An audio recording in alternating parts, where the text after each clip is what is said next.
FHCയിലുള്ള സ്റ്റാഫിന് വേണ്ടിയായിരുന്നു പറഞ്ഞിരുന്നതെങ്കിലും ഡിസ്ട്രിക്ട് ഹോസ്പിറ്റലും താലൂക്ക് ഹോസ്പിറ്റലും കാണുന്നുണ്ട്. അപ്പോ അവർക്ക് വേണ്ടിയുള്ള ബ്രോഡായിട്ടുള്ള കാര്യങ്ങളില്ല. എന്നാലും ക്ഷമിച്ച് കേൾക്കുക. അവസാനം എന്തെങ്കിലും സംശയം ഉണ്ടെങ്കിൽ അറിയാൻ കഴിയുന്നത് എന്നെ കൊണ്ട് ക്ലിയർ ചെയ്യാൻ പറ്റുന്നത് ഉറപ്പായിട്ടും ക്ലിയർ ചെയ്യുന്നതാണ്. ബാക്കിയുള്ളത് നമുക്ക് കൂടുതൽ അറിവുള്ളവരടുത്ത് ചോദിച്ച് നിങ്ങൾക്ക് തിരിച്ചതിന്റെ റിപ്ലൈ മെയിൽ വഴിയോ അല്ലെങ്കിൽ നിങ്ങൾക്ക് ഏതാണോ അയച്ചു തരാനുള്ള ID നിങ്ങൾ തരുന്നത് അതിലേക്ക് അയച്ചു തരുന്നതായിരിക്കും. നമുക്കിപ്പോ വീണ്ടും സംശയമാണ്. ഏകദേശം 6-7 മാസത്തോളം നമ്മൾ ഇതിനെക്കുറിച്ച് കേട്ടുകൊണ്ടിരിക്കുന്നു. ധാരാളം കേസുകൾ റിപ്പോർട്ട് ചെയ്തു.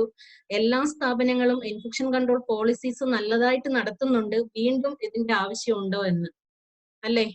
ദിവസേന ഉള്ള വാർത്ത കേട്ടാൽ തന്നെ നമുക്കറിയാം ഓരോ ദിവസവും ആരോഗ്യ പ്രവർത്തകരുടെ പോസിറ്റീവ് ആകുന്നവരുടെ എണ്ണം കൂടുതലാണ്. ഇന്നലത്തെ തന്നെ നമുക്ക് ശ്രദ്ധിച്ചാൽ അറിയാം ഏകദേശം 100-ലധികം ജീവനക്കാർക്കാണ് കോവിഡ് പോസിറ്റീവായിട്ട് റിപ്പോർട്ട് ചെയ്തത്. അപ്പോ ഇൻഫെക്ഷൻ കൺട്രോൾ അല്ലെങ്കിൽ ഇൻഫെക്ഷൻ പ്രിവെൻഷൻ എന്നുള്ളതിന് അത്രത്തോളം പ്രാധാന്യമുണ്ടോ എന്ന് നമുക്ക് തന്നെ സംശയമുണ്ട് അല്ലേ? നമ്മുടെ സ്ഥാപനങ്ങളിലെല്ലാം തന്നെ നമ്മൾ വളരെ നല്ല രീതിയിൽ അല്ലെങ്കിൽ ഒരു സ്ട്രക്ചേർഡ് ആയിട്ടുള്ള ഒരു സ്റ്റാൻഡർഡൈസ് രീതിയിൽ തന്നെ ഇൻഫെക്ഷൻ പ്രിവെൻഷൻ ആക്ടിവിറ്റീസ് നടത്തിക്കൊണ്ട് പോകുന്നുണ്ട്. എന്നാലും നമ്മുടെ കയ്യിൽ നിൽക്കാതെ ചില കാര്യങ്ങൾ പോകുന്നുണ്ട്. എവിടെയാണ് നമുക്കതിൽ വീഴ്ച പറ്റിയത് എന്നുള്ളത് നമ്മൾ തന്നെ ചിന്തിക്കേണ്ടിയിരിക്കുന്നു. ഇത് നമുക്ക് തടയാമായിരുന്നില്ലേ? അത്യാവശ്യം അതുമായി ബന്ധപ്പെട്ട് കുറച്ച് കാര്യങ്ങൾ മാത്രമേ പറയുന്നുള്ളൂ. ഇതിൽ വരാതെയുള്ള നമുക്ക് പൊതുവായുള്ള സംശയങ്ങൾ അവസാനം നിങ്ങൾ ചോദിക്കുക. ഉറപ്പായിട്ടും മറുപടി തരാൻ വേണ്ടി ശ്രമിക്കുന്നതാണ്.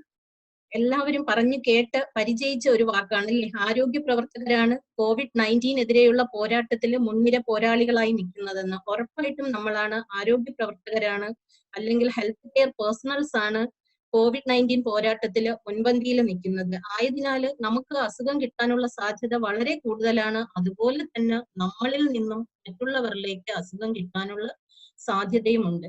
ആയതിനാൽ COVID-19 ഹെൽത്ത് കെയർ വർക്കേഴ്സിനും ഹെൽത്ത് കെയർ വർക്കറിൽ നിന്ന് മറ്റ് രോഗികൾക്കും ഉണ്ടാകാതെ അല്ലെങ്കിൽ കിട്ടാതെ തടയുക എന്നുള്ളതാണ് നമ്മുടെ ഓരോരുത്തരുടെയും ലക്ഷ്യം. അതിനുവേണ്ടിയാണ് എല്ലാ സ്ഥാപനങ്ങളിലും ഒരു സ്ട്രക്ചേർഡ് ആയിട്ട് ഇൻഫെക്ഷൻ പ്രിവെൻഷൻ കമ്മിറ്റി രൂപീകരിക്കാനായിട്ടുള്ള നിർദ്ദേശമുള്ളത്. എല്ലാ സ്ഥാപനങ്ങളിലും മുമ്പ് തന്നെ ഇൻഫെക്ഷൻ കൺട്രോൾ കമ്മിറ്റികളുണ്ട്. ആ കമ്മിറ്റി മാസത്തിലൊരിക്കലാണ് കൂടിക്കൊണ്ടിരുന്നത്. COVID-19 സാഹചര്യത്തിൽ ഇൻഫെക്ഷൻ കൺട്രോൾ കമ്മിറ്റിക്ക് പുറമെ സ്ഥാപന തലത്തിൽ തന്നെ ഓരോ മെഡിക്കൽ ബോർഡ് കൂടി രൂപീകരിച്ചിട്ടുണ്ട്. അത് രണ്ടും കോർഡിനേറ്റ് ചെയ്ത് വേണം പ്രവർത്തനങ്ങൾ നടത്തിക്കൊണ്ടുപോകുക. എങ്കിൽ മാത്രമേ പ്രോപ്പർ ആയിട്ടുള്ള infection prevention and control activities നമ്മുടെ സ്ഥാപനത്തിൽ നടത്താൻ കഴിയും. മാസത്തിൽ കൂടിക്കൊണ്ടിരുന്ന മീറ്റിംഗ് ആഴ്ചയിൽ ഒരിക്കയോ അല്ലെങ്കിൽ എന്തെങ്കിലും അത്യാവശ്യ സന്ദർഭത്തിൽ നമ്മുടെ സ്ഥാപനത്തിൽ തന്നെ കൂടുതൽ കേസുകൾ റിപ്പോർട്ട് ചെയ്താൽ അത് ആഴ്ചയിൽ 2 ദിവസമോ നീഡ് അനുസരിച്ച് കൂടി വേണ്ട വിധത്തിലുള്ള മാറ്റങ്ങൾ നടത്തേണ്ടതാണ്. കൂടാതെ യഥാസമയം ഗവൺമെന്റ് ഓഫ് കേരളയും ministry of health and family welfare government of ഇന്ത്യയും WHO-യും CDC-യുടെയും റീസെന്റ് ആയിട്ട് വരുന്ന ഗൈഡ് ലൈനുകൾ നമ്മുടെ സ്ഥാപനത്തിലും പ്രോപ്പർ ആയിട്ട് ഇംപ്ലിമെന്റ് ചെയ്യുന്നുണ്ടെന്ന് നമ്മൾ ഓരോരുത്തരും ഉറപ്പുവരുത്തേണ്ടതാണ്. COVID-19 സാഹചര്യത്തിൽ ഇൻഫെക്ഷൻ കൺട്രോൾ മെഷേഴ്സിൽ ഇമ്പോർട്ടന്റ് ആയിട്ട് നമ്മൾ ശ്രദ്ധിക്കേണ്ട കാര്യമാണ് early recognition and reporting of cases. ഇത് നമ്മൾ മുമ്പേ തന്നെ ചെയ്തുകൊണ്ടിരിക്കുന്നതാണ്. പക്ഷെ ഈ കാര്യത്തിൽ വീണ്ടും നമ്മൾ കുറച്ചുകൂടി ഊന്നൽ കൊടുക്കേണ്ടതുണ്ട്. Second, early assessment and triaging of cases. Follow standard precautions, transmission based precautions, education of staff, അതായത് പ്രോപ്പർ ട്രെയിനിങ്. സ്റ്റാഫിന് മാത്രം കൊടുത്താൽ പോരാ, വിസിറ്റേഴ്സിന് കൊടുക്കണം, ജനറൽ പബ്ലിക്കിന് കൊടുക്കണം. ഏതെല്ലാം വിധത്തിൽ നമുക്ക് അവയർനെസ് കൊടുക്കാൻ പറ്റുമോ ആ വിധത്തിലുള്ള അവയർനെസ് പൊതുസമൂഹത്തിനും കൊടുക്കേണ്ടതുണ്ട്. അഡ്മിനിസ്ട്രേറ്റീവ് കൺട്രോൾ ആൻഡ് എൻവയോൺമെന്റൽ ആൻഡ് എഞ്ചിനീയറിംഗ് കൺട്രോൾ. ഇതിന്റെ എല്ലാം ബ്രീഫായിട്ടുള്ള കാര്യങ്ങൾ മാത്രമേ പറഞ്ഞു പോകുന്നുള്ളൂ ഈ സെഷനിലൂടെ.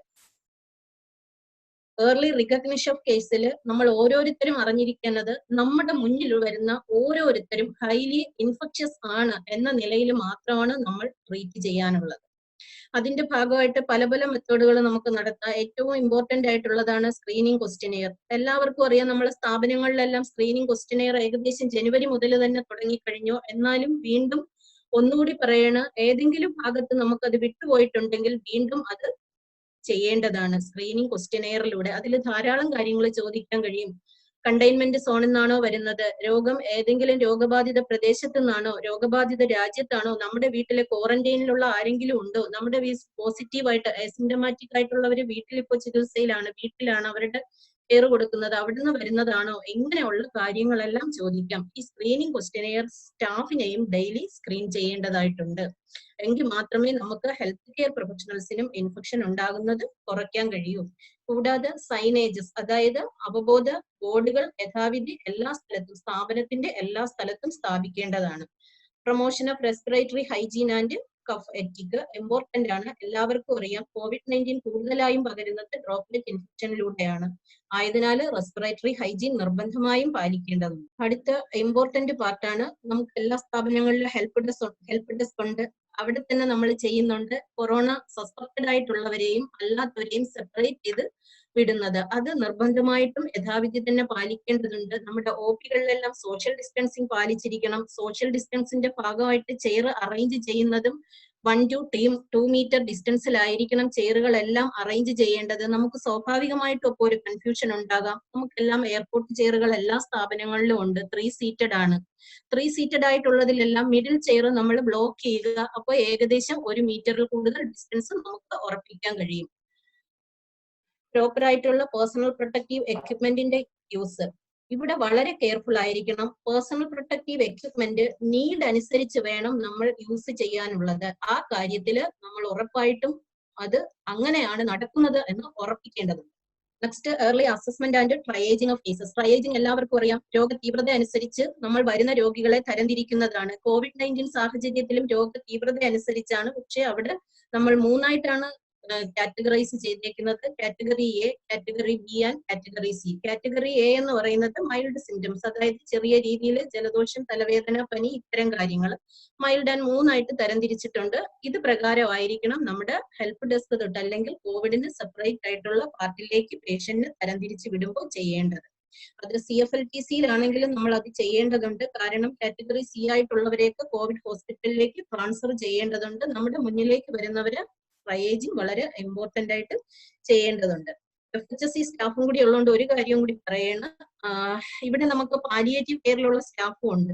പാലിയേറ്റീവ് ഹോം കെയറിന് പോകുമ്പോഴും അവിടെയും ട്രയേജ് ഉണ്ട്. അവരുടെ ട്രയേജ് കാറ്റഗറി അനുസരിച്ചല്ല, ഹോം കെയറിന് പോകുന്ന പേഷ്യന്റിനെ ക്ലാസിഫൈ ചെയ്താണ്. അതായത് ആഴ്ചയിൽ ഒരിക്കൽ കെയർ വേണ്ടത്, 2 ആഴ്ചയിൽ ഒരിക്കൽ കെയർ വേണ്ടത്, മാസത്തിൽ ഒരിക്കൽ നമ്മൾ സന്ദർശിക്കേണ്ടത്. ഇത്തരത്തിലാണ് അവരുടെ ട്രയേജിങ് പോകുന്നത്. ഈ തരത്തിൽ പേഷ്യന്റിനെ തരംതിരിച്ചെങ്കിൽ മാത്രമേ നമുക്ക് പ്രോപ്പർ ആയിട്ടുള്ള അസസ്മെന്റ് നടത്താൻ കഴിയൂ. ട്രയേജിങ് എന്ന് പറയുന്നത് നമ്മുടെ പീക്ക് അവറിൽ മാത്രം പോരാ, 24/7 തന്നെ ട്രയേജിങ് നടത്തേണ്ടതാണ്. എങ്കിൽ മാത്രമേ നമുക്ക് ഈ കാര്യത്തിൽ, അല്ലെങ്കിൽ പരസ്പരം പേഷ്യന്റുകൾ തമ്മിലും സ്റ്റാഫ് തമ്മിലും മിക്സിംഗ് ഉണ്ടാകാതെ നമുക്ക് നോക്കാൻ കഴിയൂ. അഡ്മിനിസ്ട്രേറ്റീവ് കൺട്രോളിൽ വരുമ്പോഴേക്കും സ്റ്റാഫിന്റെ പ്രോപ്പർ, ഈ പാർട്ടെല്ലാം സ്പീഡായിട്ട് പോകുന്നത് നമുക്ക് ഇമ്പോർട്ടന്റ് ആയിട്ടുള്ള house keeping and waste management part കുറച്ച് കൂടുതൽ സമയമെടുത്ത് പറയുന്നതിനാണ്. ഇത് നമുക്ക് എല്ലാവർക്കും അറിയാന്നുള്ളത് കൊണ്ടാണ്. എന്തെങ്കിലും ഉണ്ടെങ്കിൽ ചോദിക്കുക. അഡ്മിനിസ്ട്രേറ്റീവ് കൺട്രോളിലാണ് human resource management. Human resource മാനേജ്മെന്റിന് നമുക്കറിയാം, മുമ്പ് തന്നെ ഒരു ഓർഡർ ഇറങ്ങിയിട്ടുണ്ടായിരുന്നു 3 ടയർ സംവിധാനത്തിൽ സ്റ്റാഫിനെ അറേഞ്ച് ചെയ്യുക എന്നുള്ളത്. അതായത് ഓൺ വർക്കിംഗ് ആയിരിക്കും, ഒന്ന് റിസർവ് ആയിരിക്കും, ഒന്ന് റെഡി ആയിരിക്കും. അത്തരത്തിലാണ് സ്റ്റാഫിനെ അറേഞ്ച് ചെയ്യുന്നത്. ഈ 3 ടയർ സംവിധാനം എല്ലാ ജീവനക്കാർക്കും ബാധകമാണ്. കൂടാതെ നമ്മുടെ സ്ഥാപനത്തിൽ ജോലി ചെയ്യുന്ന എല്ലാ വിഭാഗം, എല്ലാ കാറ്റഗറി ജീവനക്കാരുടെയും ഒരു ലിസ്റ്റ് പ്രോപ്പർ ആയിട്ട് ഉണ്ടായിരിക്കേണ്ടതാണ്. അപ്പൊ നമുക്ക് എല്ലാവർക്കും അറിയാം, നമ്മുടെ സ്ഥാപനങ്ങളിൽ നിന്നാണ് CFLTC-യിലേക്ക് വേണ്ടി സ്റ്റാഫിനെ കൊണ്ടുപോകുന്നത്. അപ്പൊ നമുക്ക് ഷോർട്ടേജ് ഉണ്ടാകും. അപ്പൊ നമ്മൾ അവിടെ ഒരു പ്രോപ്പർ ലിസ്റ്റ് ഉണ്ടാക്കിയിരിക്കണം. എത്ര പേര് CFLTC-യിൽ പോയി, എത്ര പേര് ക്വാറന്റൈനിൽ പോയി, റിമൈനിങ് എത്രയുണ്ട്, നമ്മുടെ ബെഡ് സ്ട്രെങ്ത് എത്രയാണ്, നമുക്ക് എത്ര നീഡ് വരും ഓരോ സ്ഥലത്തും പേഷ്യന്റിനെ പ്ലേസ് ചെയ്യാൻ എന്നുള്ളത്. ഇത്തരം കാര്യങ്ങളെ കുറിച്ച് വ്യക്തമായ ഒരു റിസോഴ്സ് മാനേജ്മെന്റിന്റെ തന്നെ വ്യക്തമായ ഒരു ലിസ്റ്റ് ഉണ്ടായിരിക്കെങ്കിൽ മാത്രമേ നമുക്ക് പ്രോപ്പർ ആയിട്ട് കാര്യങ്ങൾ നടത്തിക്കൊണ്ടുപോകാൻ കഴിയൂ. കൂടാതെ തന്നെ നമുക്കറിയാം, ഈ സാഹചര്യത്തിൽ ധാരാളം ജീവനക്കാർ പോസിറ്റീവ് ആകുന്നുണ്ട്, വീണ്ടും സ്റ്റാഫിന്റെ ഷോർട്ടേജ് വരുന്നുണ്ട്. അപ്പോൾ ഒരു ഹ്യൂമൻ റിസോഴ്സ് മാനേജ്മെന്റ് പ്രോപ്പർ ആയിട്ട് നടത്തി വെക്കുക എന്നുള്ളത് വളരെ അത്യാവശ്യമായ കാര്യമാണ്. അതുപോലെ തന്നെ പ്രോപ്പർ പ്ലേസ്മെന്റ് ഓഫ് സ്റ്റാഫിനെ പ്രോപ്പർ ആയിട്ട് അറേഞ്ച് ചെയ്യുക എന്നുള്ളത് നീഡ് അനുസരിച്ച്. ഇപ്പോ ICU അല്ലെങ്കിൽ കൂടുതലായിട്ട് കെയർ കൊടുക്കേണ്ട HDU, ഇത്തരം സ്ഥലങ്ങളിൽ സ്റ്റാഫിന്റെ നീഡ് കൂടുതലായിട്ട് വരും, ജനറൽ വാർഡിനെക്കാളും.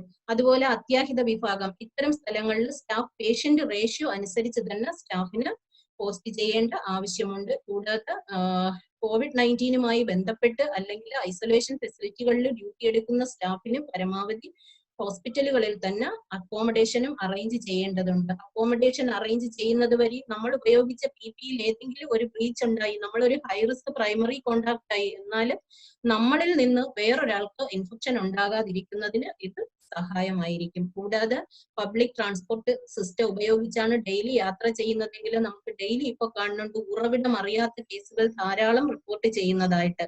അതുവഴിയും സ്റ്റാഫിന് ഇൻഫെക്ഷൻ ഉണ്ടാകാതിരിക്കുന്നതിന് ഇത് സഹായകമായിരിക്കും. ഓക്കെ, അടുത്തത് establishment of sustainable infection prevention and control infrastructure and activities. അത് നേരത്തെ പറഞ്ഞു കഴിഞ്ഞു. എല്ലാ സ്ഥാപനത്തിലും പ്രോപ്പറായിട്ട് ഉണ്ടായിരിക്കണം, സ്റ്റാഫിന് പ്രോപ്പറായിട്ടുള്ള ട്രെയിനിങ് കൊടുക്കണം, കമ്മിറ്റി പ്രോപ്പറായിട്ട് ഉണ്ടായി കൂടേണ്ടതാണ്, കമ്മിറ്റിയുടെ മിനിറ്റ്സ് രേഖപ്പെടുത്തണം. അതിനേക്കാളും ഇമ്പോർട്ടന്റ് ആയിട്ടുള്ള കാര്യം, നമ്മൾ ഈ ആഴ്ച ചേർന്ന അല്ലെങ്കിൽ ഈ ദിവസം ചേർന്ന കമ്മിറ്റിയിൽ എടുത്ത പ്രവർത്തനങ്ങൾ നെക്സ്റ്റ് കമ്മിറ്റി കൂടുന്നതിന് മുമ്പായിട്ട് എല്ലാം ഇംപ്ലിമെന്റ് ചെയ്തോ, അല്ലെങ്കിൽ അവിടെ ഏത് പാർട്ടിനാണ് ലാഗ് വന്നത്, ഏതാണ് ചെയ്യാൻ കഴിയാത്തത്, അതിന്റെ റീസൺ, അതിന്റെ റൂട്ട് കോസ് അനലൈസിസ് നടത്തി അത് പരമാവധി ക്ലിയർ ചെയ്ത് മാത്രം മുന്നോട്ട് പോവുക. ഹെൽത്ത് കെയർ വർക്കേഴ്സിന്റെ training, patient care givers education. അതായത് ഇപ്പൊ നമുക്ക് നോർമൽ പൂളിൽ പേഷ്യന്റിനെ സാധാരണ മുമ്പ് ചെയ്തുകൊണ്ടിരുന്നത് പോലെ അഡ്മിറ്റ് ചെയ്യാൻ തുടങ്ങി, ജനറൽ സർജറീസ് തുടങ്ങി, ഇലക്റ്റീവായിട്ട് സർജറീസ് തുടങ്ങി, ധാരാളം മറ്റ് റുട്ടീൻ വർക്കുകളെല്ലാം തുടങ്ങി. അത്തരം സന്ദർഭത്തിൽ റിലേറ്റീവ്സ് ധാരാളം വരും. ജനറൽ വാർഡിൽ അഡ്മിറ്റ് ചെയ്തേക്കുന്ന പേഷ്യന്റിന് ബൈസ്റ്റാൻഡ് ഉണ്ട്, അവരുടെ കെയർ ഗിവേഴ്സിനെല്ലാം പ്രോപ്പറായിട്ടുള്ള എഡ്യൂക്കേഷൻ കൊടുക്കുക, അവയർനെസ് കൊടുക്കുക, വിസിറ്റേഴ്സ് പോളിസി പ്രോപ്പറായിട്ട് മെയിൻറ്റെയിൻ ചെയ്യുക. Prevention of over crowding especially in the emergency department. അതായത് നമുക്ക് എല്ലാവർക്കും അറിയാം, കാഷ്വാലിറ്റിയിലോട്ടോ അല്ലെങ്കിൽ മറ്റേതെങ്കിലും എമർജൻസി വിഭാഗത്തിലേക്ക് വരുന്ന സ്ഥലത്തെല്ലാം പ്രോപ്പർ ആയിട്ടുള്ള വിസിറ്റേഴ്സിനെ റെസ്ട്രിക്ട് ചെയ്തുകൊണ്ടുള്ള സൈനേജ് ബോർഡും സ്ഥാപിക്കുക. നമ്മുടെ സെക്യൂരിറ്റി സംവിധാനമോ അല്ലെങ്കിൽ സ്ഥാപനത്തിൽ ഏതാണോ ആ സംവിധാനം വഴി പ്രോപ്പർ ആയിട്ടുള്ള ക്രൗഡ് മാനേജ്മെന്റ് നടത്തുക. OP-യിലാണെങ്കിലും ക്യൂ മാനേജ്മെന്റ് സംവിധാനം വഴി, ഇപ്പൊ എയർപോർട്ടിലൊക്കെ കാണുന്നത് പോലെ ക്യൂ മാനേജ്മെന്റ് സംവിധാനം വഴി ക്രൗഡ് മാനേജ്മെന്റ് നടത്തുക. സോഷ്യൽ ഡിസ്റ്റൻസിങ്ങിന് വേണ്ടി ഏരിയ മാർക്ക് ചെയ്തിടുക. ഇത്തരം കാര്യങ്ങളിലൂടെ നമുക്ക് ഇത് പ്രാവർത്തികമാക്കാൻ കഴിയും. Provision of dedicated waiting areas for symptomatic patient. അത് നേരത്തെ പറഞ്ഞു, ട്രയേജിങ്ങിന്റെ സമയത്ത് തന്നെ COVID-19 സസ്പെക്റ്റഡ് അല്ലെങ്കിൽ നമുക്ക് കൺഫേംഡ് ആയിട്ട് എവിടെന്നെങ്കിലും ലാബ് ടെസ്റ്റ് ചെയ്ത് കൺഫേംഡ് ആയിട്ട് നമ്മുടെ ഹോസ്പിറ്റലിൽ അല്ലെങ്കിൽ CFLTC-യിൽ വന്നതാണെങ്കിൽ അവരെ സെപ്പറേറ്റ് ഏരിയയിലേക്ക് മാറ്റേണ്ടതാണ്. അതുപോലെ വർക്ക് ഫോഴ്സ് തമ്മിലുള്ള കമ്മ്യൂണിക്കേഷൻ പ്രോപ്പർ ആയിട്ട് നടത്തുക. നമ്മുടെ പേഷ്യന്റിന് നമ്മുടെ സ്ഥാപനത്തിൽ നിന്ന് ഒരു കോവിഡ് ഹോസ്പിറ്റലിലേക്ക് പേഷ്യന്റിനെ റെഫർ ചെയ്യുന്നു, അല്ലെങ്കിൽ വേറെ ഏതെങ്കിലും ഒരു സ്ഥാപനത്തിൽ നിന്ന് നമ്മുടെ സ്ഥാപനത്തിലേക്ക് റെഫർ ചെയ്യുന്നു. ഇത്തരം സന്ദർഭങ്ങളിൽ പ്രോപ്പർ ആയിട്ടുള്ള കമ്മ്യൂണിക്കേഷൻ നടത്തുക. എങ്കിൽ മാത്രമേ നമുക്ക് അറേഞ്ച് ചെയ്യാനുള്ള സമയവും കിട്ടുള്ളൂ. മറ്റ് പ്രോബ്ലങ്ങൾ ഒന്നും ഇല്ലാതെ തന്നെ പേഷ്യന്റിനെ റിസീവ് ചെയ്ത് വേണ്ട മാനേജ്മെന്റ് ചെയ്യാനും കഴിയും. ഇൻഫർമേഷൻ കളക്ട് ചെയ്യുന്നത് എങ്ങനെയാണെന്നുള്ളതും നമ്മൾ മുമ്പേ തന്നെ ഐഡന്റിഫൈ ചെയ്യുക. അത് ഓരോ സ്ഥാപനത്തിലും അവർ തന്നെ തീരുമാനിക്കേണ്ടതാണ്, സ്ഥാപന തലത്തിൽ തന്നെ തീരുമാനിക്കേണ്ടതാണ് എങ്ങനെയാണ് അവരുടെ കാര്യങ്ങളെല്ലാം മാനേജ് ചെയ്യേണ്ടതെന്ന്. ടെലിമെഡിസിൻ സംവിധാനം എല്ലാ സ്ഥാപനങ്ങളിലും അതിന്റെ സംവിധാനം ഒരുക്കുക. പരമാവധി ഫോൺ വഴി, ഉദാഹരണമായിട്ട് റിപ്പോർട്ട് കാണിക്കുക, അല്ലെങ്കിൽ മറ്റെന്തെങ്കിലും സംശയം, റിവ്യൂവുമായി ബന്ധപ്പെട്ട സംശയം, പാലിയേറ്റീവ് കെയറുമായി ബന്ധപ്പെട്ട സംശയം, ഇത്തരം കാര്യങ്ങൾക്ക് നമ്മൾ അവരുമായി ബന്ധപ്പെട്ടവരെയാണ് വിളിച്ച് കാര്യങ്ങൾ അന്വേഷിക്കുക. അതുവഴി അനാവശ്യമായിട്ടുള്ള ഹോസ്പിറ്റൽ സന്ദർശനം ഒഴിവാക്കാൻ കഴിയും. അത് കൂടാതെ തന്നെ നമുക്കിപ്പോൾ നല്ലതായിട്ടൊരു ടെലിമെഡിസിൻ സംവിധാനമുണ്ട്, ഇ-സഞ്ജീവനി. ഇതുവഴിയും നമുക്ക് വേണ്ട അത്യാവശ്യം വേണ്ട മെഡിക്കൽ മാനേജ്മെന്റ് നടത്താവുന്നതാണ്. Proper reporting and grievance redressal. ഇതൊരു ഇമ്പോർട്ടന്റ് കാര്യമാണ്. എല്ലാ സ്ഥാപനങ്ങളിലും ഒരു ഗ്രീവൻസ് റിട്രസൽ സെൽ ഉണ്ടായിരിക്കണം. സ്റ്റാഫ് ഗ്രീവൻസും ഉണ്ടാകാം, പേഷ്യന്റ് ഗ്രീവൻസും ഉണ്ടാകാം. യഥാവിധി ഗ്രീവൻസുകളെല്ലാം മെയിൻറ്റെയിൻ ചെയ്ത് പോയെങ്കിൽ മാത്രമേ നമുക്ക് കാര്യങ്ങൾ യാതൊരുവിധ പ്രശ്നവും ഇല്ലാതെ നടത്തിക്കൊണ്ടു പോകാൻ പറ്റുള്ളൂ. ഇതിനൊരു ഗ്രീവൻസ് റിട്രസൽ കമ്മിറ്റി തന്നെ രൂപീകരിക്കേണ്ടതാണ്. കമ്മിറ്റിയിൽ വെച്ചാണ് കാര്യങ്ങൾ തീരുമാനിക്കേണ്ടത്. പല വിധത്തിലുള്ള ഗ്രീവൻസ് ഉണ്ടാവും. ഉദാഹരണമായിട്ട് നമുക്കറിയാവുന്നതാണ്, എല്ലാവർക്കും അറിയാവുന്ന ഒരു സിമ്പിൾ ഉദാഹരണം, ആരും വിഷമം വിചാരിക്കരുത്, നമ്മുടെ ഡ്യൂട്ടി സംബന്ധമായിട്ടുള്ളത്, അടുത്ത പേഴ്സണൽ പ്രൊട്ടക്റ്റീവ് എക്യുപ്മെന്റുമായിട്ട് ബന്ധപ്പെട്ട ഇത്തരം ഗ്രീവൻസുകൾ എല്ലാം ഉണ്ടാവും. ഈ ഗ്രീവൻസുകളെല്ലാം യഥാവിധി അഡ്രസ് ചെയ്ത് അതിന് വേണ്ട വിധത്തിലുള്ള പരിഹാരം കാണേണ്ടതാണ്. എൻവയോൺമെന്റൽ ആൻഡ് എഞ്ചിനീയറിംഗ് കൺട്രോളിൽ ഇമ്പോർട്ടന്റ് ആയിട്ടുള്ള കാര്യമാണ് പ്രോപ്പർ ആയിട്ടുള്ള oxygen supply, power supply, working എക്യുപ്മെന്റ്സിന്റെ സ്റ്റാറ്റസ് ഡെയിലി അത് വർക്കിംഗ് ആണ് എന്ന് ഉറപ്പുവരുത്തുക. ഇത്തരം കാര്യങ്ങളെല്ലാം എഞ്ചിനീയറിംഗ് കൺട്രോളിലാണ്. നമ്മുടെ സ്ഥാപനങ്ങളിലൊന്നും ബയോമെഡിക്കൽ എഞ്ചിനീയർ ഉണ്ടാകില്ല. പക്ഷെ നമുക്ക് ഓൾട്ടർനേറ്റീവ് ആയിട്ട് ഏത് എക്യുപ്മെന്റ് അല്ലെങ്കിൽ ഏത് കാര്യത്തിന് ആരെയാണ് അതിനു വേണ്ടി അലോട്ട് ചെയ്തിരിക്കുന്ന ആള് എന്നുള്ളത് ഉറപ്പിച്ച് അവരെ ഡ്യൂട്ടി റോസ്റ്റർ ആക്കി അതുവഴി നമുക്ക് ചെയ്യുക. ഉദാഹരണം, ജനറേറ്റർ നോക്കാനായിട്ട് ഇലക്ട്രീഷ്യൻ ഇല്ലാത്ത സമയത്ത് ആര് നോക്കണം എന്നുള്ളത് സ്ഥാപനത്തിൽ ഒരു നിയമമാക്കി വെക്കുക. ഇന്ന ആളാണ് അത് ചെയ്യാനുള്ളത്.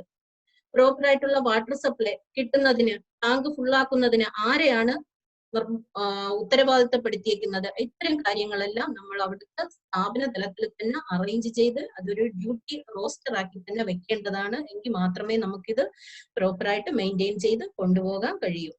കറക്റ്റീവ് ആൻഡ് പ്രിവെന്റീവ് മെയിൻ്റനൻസ് പ്രോപ്പറായിട്ട് നടത്തുക. അതുപോലെ സോഷ്യൽ ഡിസ്റ്റൻസിങ് വളരെ ഇമ്പോർട്ടന്റ് ആയിട്ടുള്ള കാര്യമാണ്. നമുക്ക് എല്ലാവർക്കും അറിയാം, നമ്മൾ തന്നെ പൊതു സമൂഹത്തിന്റെ മുന്നിൽ പറയുന്നതാണ് SMS അല്ലേ? Social distancing, masking, soap and water കൊണ്ട് കൈ കഴുകുക, അത് നമ്മളും പ്രാവർത്തികമാക്കുക. Infection prevention practice and personal protective എക്യുപ്മെന്റിന്റെ ട്രെയിനിങ് പ്രോപ്പറായിട്ട് കിടക്കുക. ഫ്ലോർ പ്ലാൻ ഉണ്ടായിരിക്കുക. ഇപ്പോ മേജർ ഹോസ്പിറ്റലുകാരും കൂടി ഇരിക്കുന്നത് കൊണ്ട് പറയാം, ഫ്ലോർ പ്ലാൻ എല്ലാ സ്ഥലത്തും ചെയ്യണം. അതായത് കോവിഡ് സസ്പെക്ട് അല്ലെങ്കിൽ കോവിഡ് കൺഫേംഡ് കേസ് വന്നാൽ ഏത് വഴി കൊണ്ടുപോകണം, ICUലുള്ള പേഷ്യന്റിനെ മറ്റ് ആവശ്യങ്ങൾക്ക് വേണ്ടി ഏത് വഴി കൊണ്ടുപോകണം, ഇത്തരം കാര്യങ്ങൾക്കെല്ലാം ഒരു ഫ്ലോർ പ്ലാൻ ഉണ്ടായിരിക്കണം. അതുകൂടാതെ തന്നെ വേസ്റ്റ് ഏത് വഴിയാണ് ട്രാൻസ്പോർട്ട് ചെയ്യേണ്ടത്, ഇതും എഞ്ചിനീയറിംഗ് കൺട്രോളിന്റെ ഭാഗമായിട്ടാണ് ചെയ്യേണ്ടത്. House keeping and infection control is in charge of disinfecting the route, trolley etcetera after shift. അതുവഴി മറ്റ് അല്ലെങ്കിൽ നോർമൽ പൂളിൽ നിന്നുള്ളവരും അതുവഴി പോകാതിരിക്കാനുള്ള സംവിധാനങ്ങളും സ്ഥാപന തലത്തിൽ തന്നെ അറേഞ്ച് ചെയ്യേണ്ടതാണ്. ഇതിന് വേണ്ട സൈനേജസ് യഥാവിധി എല്ലാ സ്ഥലത്തും ഉണ്ടായിരിക്കേണ്ടതുമാണ്.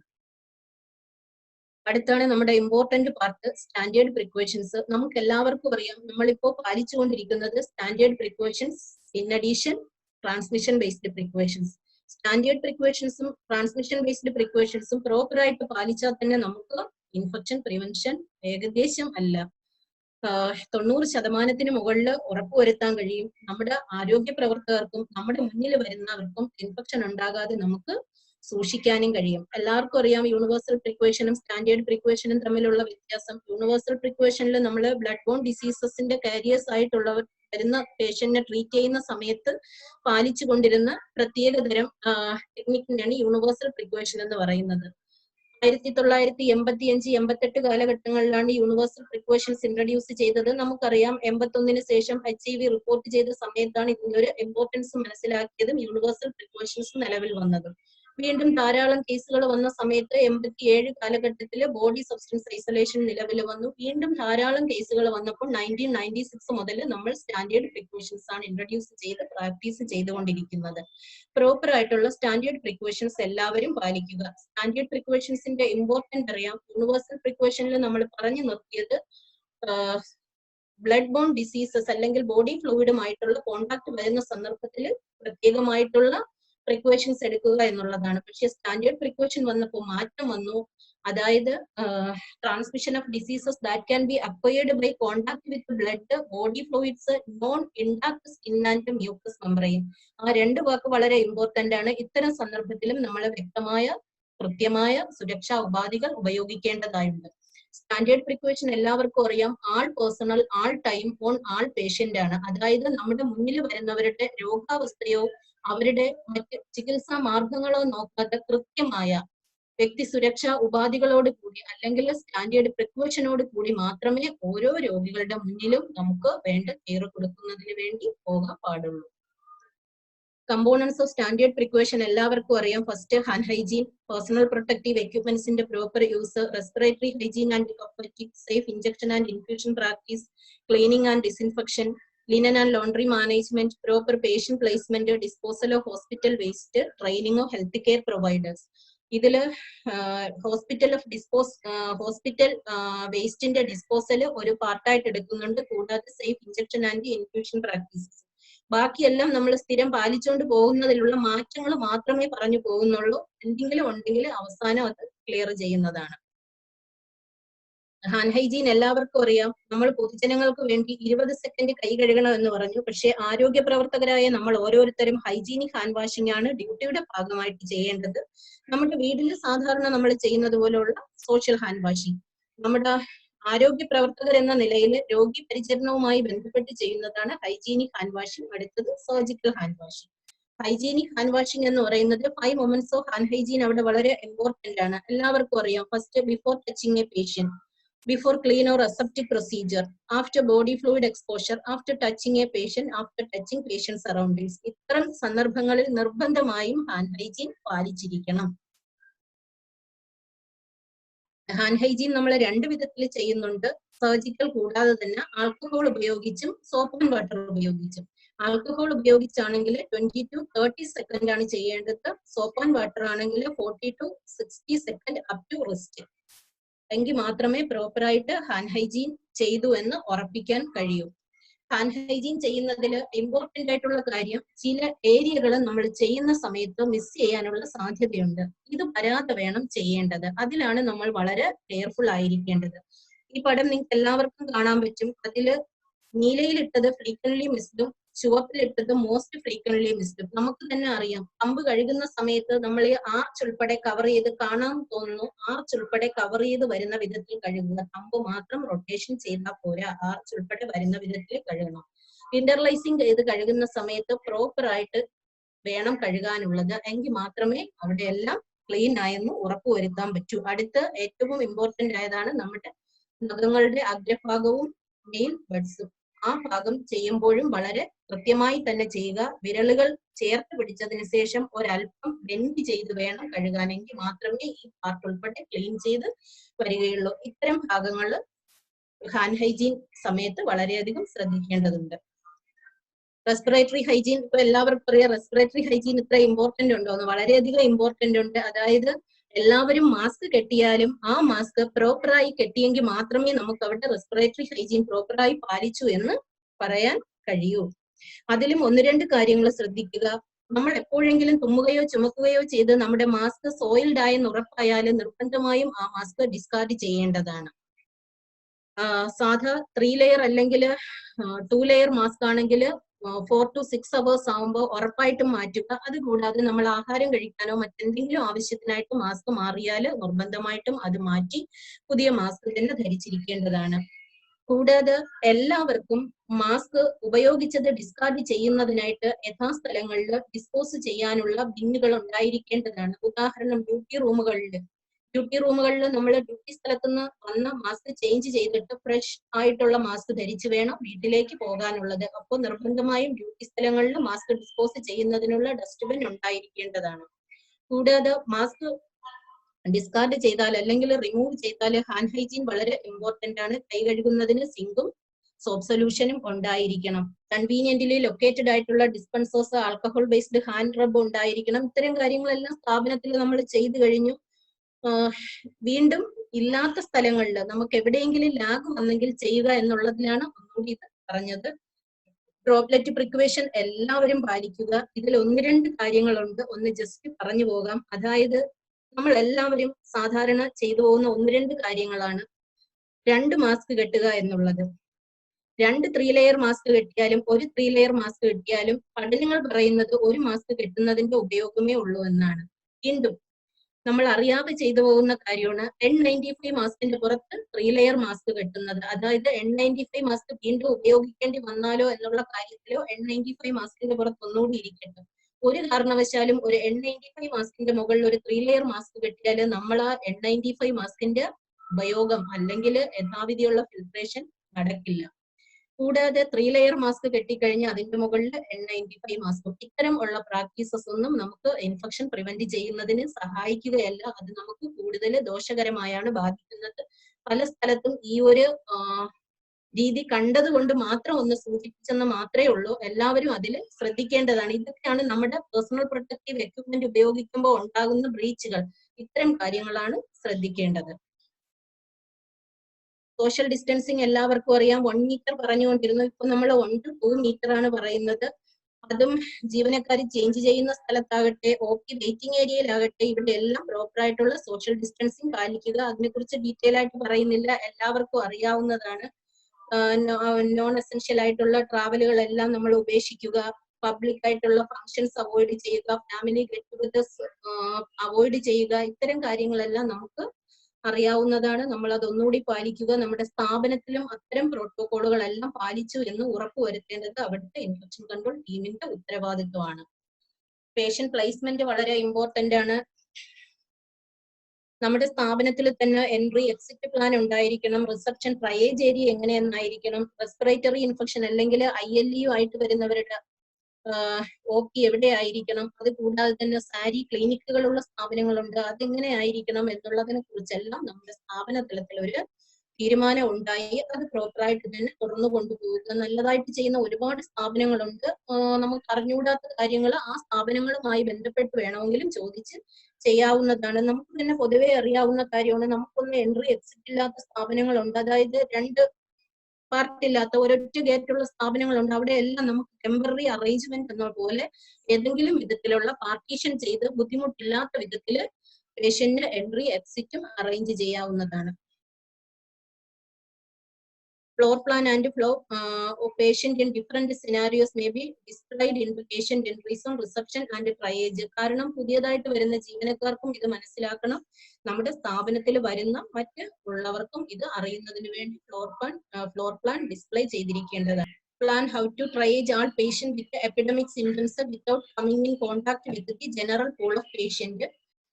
അതുപോലെ ICU ചില സന്ദർഭങ്ങളിൽ പേഷ്യന്റിനെ ഷിഫ്റ്റ് ചെയ്യേണ്ടി വരും. ഡിസ്ചാർജ് ആയ പേഷ്യന്റിനെ ഷിഫ്റ്റ് ചെയ്യേണ്ടി വരും.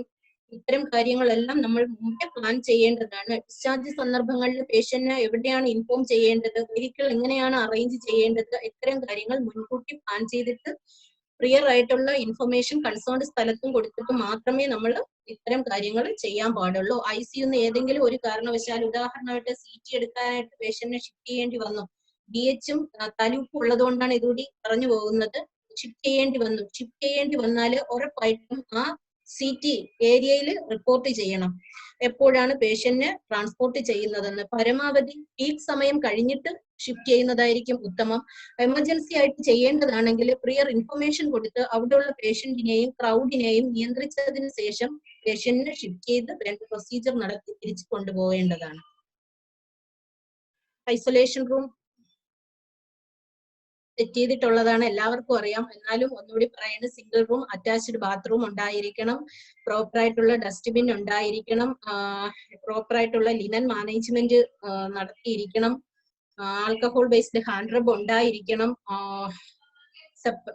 കളർ കോഡഡ് ബക്കറ്റ് ഉണ്ടായിരിക്കണം. ഇത്തരം കാര്യങ്ങളെല്ലാം ഐസൊലേഷൻ റൂമിൽ ഉണ്ടായിരിക്കണം. നമുക്കിപ്പോ ഐസൊലേഷൻ റൂമിനെ വിട്ട് നമ്മൾ വാർഡിലാണ് കൂടുതലും പേഷ്യന്റിന് ഇപ്പോൾ വാർഡുകളിലാണ് കിടത്തിയിരിക്കുന്നത്. അവിടെ 1-2 കാര്യങ്ങൾ ഇമ്പോർട്ടന്റ് ആയിട്ട് ശ്രദ്ധിക്കേണ്ടതുണ്ട്.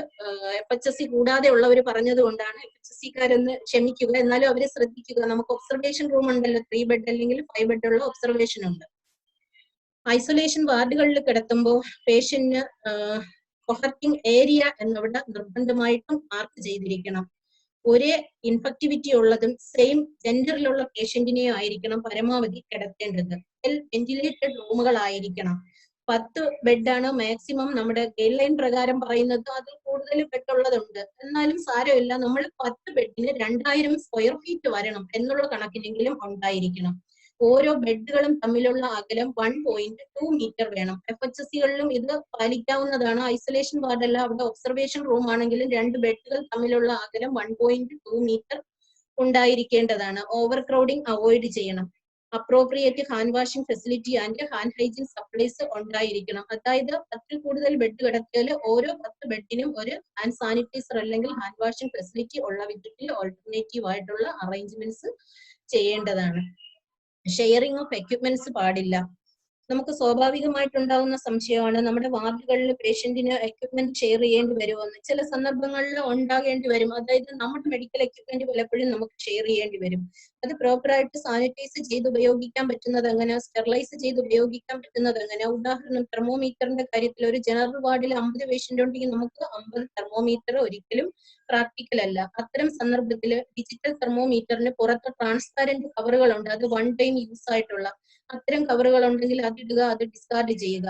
അല്ല, നമുക്ക് അതില്ല എങ്കിൽ ഓരോ പേഷ്യന്റിന്റെ ഉപയോഗത്തിന് മുമ്പ് ശേഷവും 70% ഈഥൈൽ ആൽക്കഹോൾ അല്ലെങ്കിൽ ഐസോപ്രോപ്പൈൽ ആൽക്കഹോൾ വൈപ്പ് കൊണ്ട് തുടച്ചതിന് ശേഷം മാത്രം ഉപയോഗിക്കുക. BP അപ്പാരറ്റസും അതുപോലെയാണ്, സ്റ്റെതസ്കോപ്പും അതുപോലെയാണ്. ഇത്തരം ഓൾട്ടർനേറ്റീവ് നമ്മൾ ചെയ്യേണ്ടതാണ്.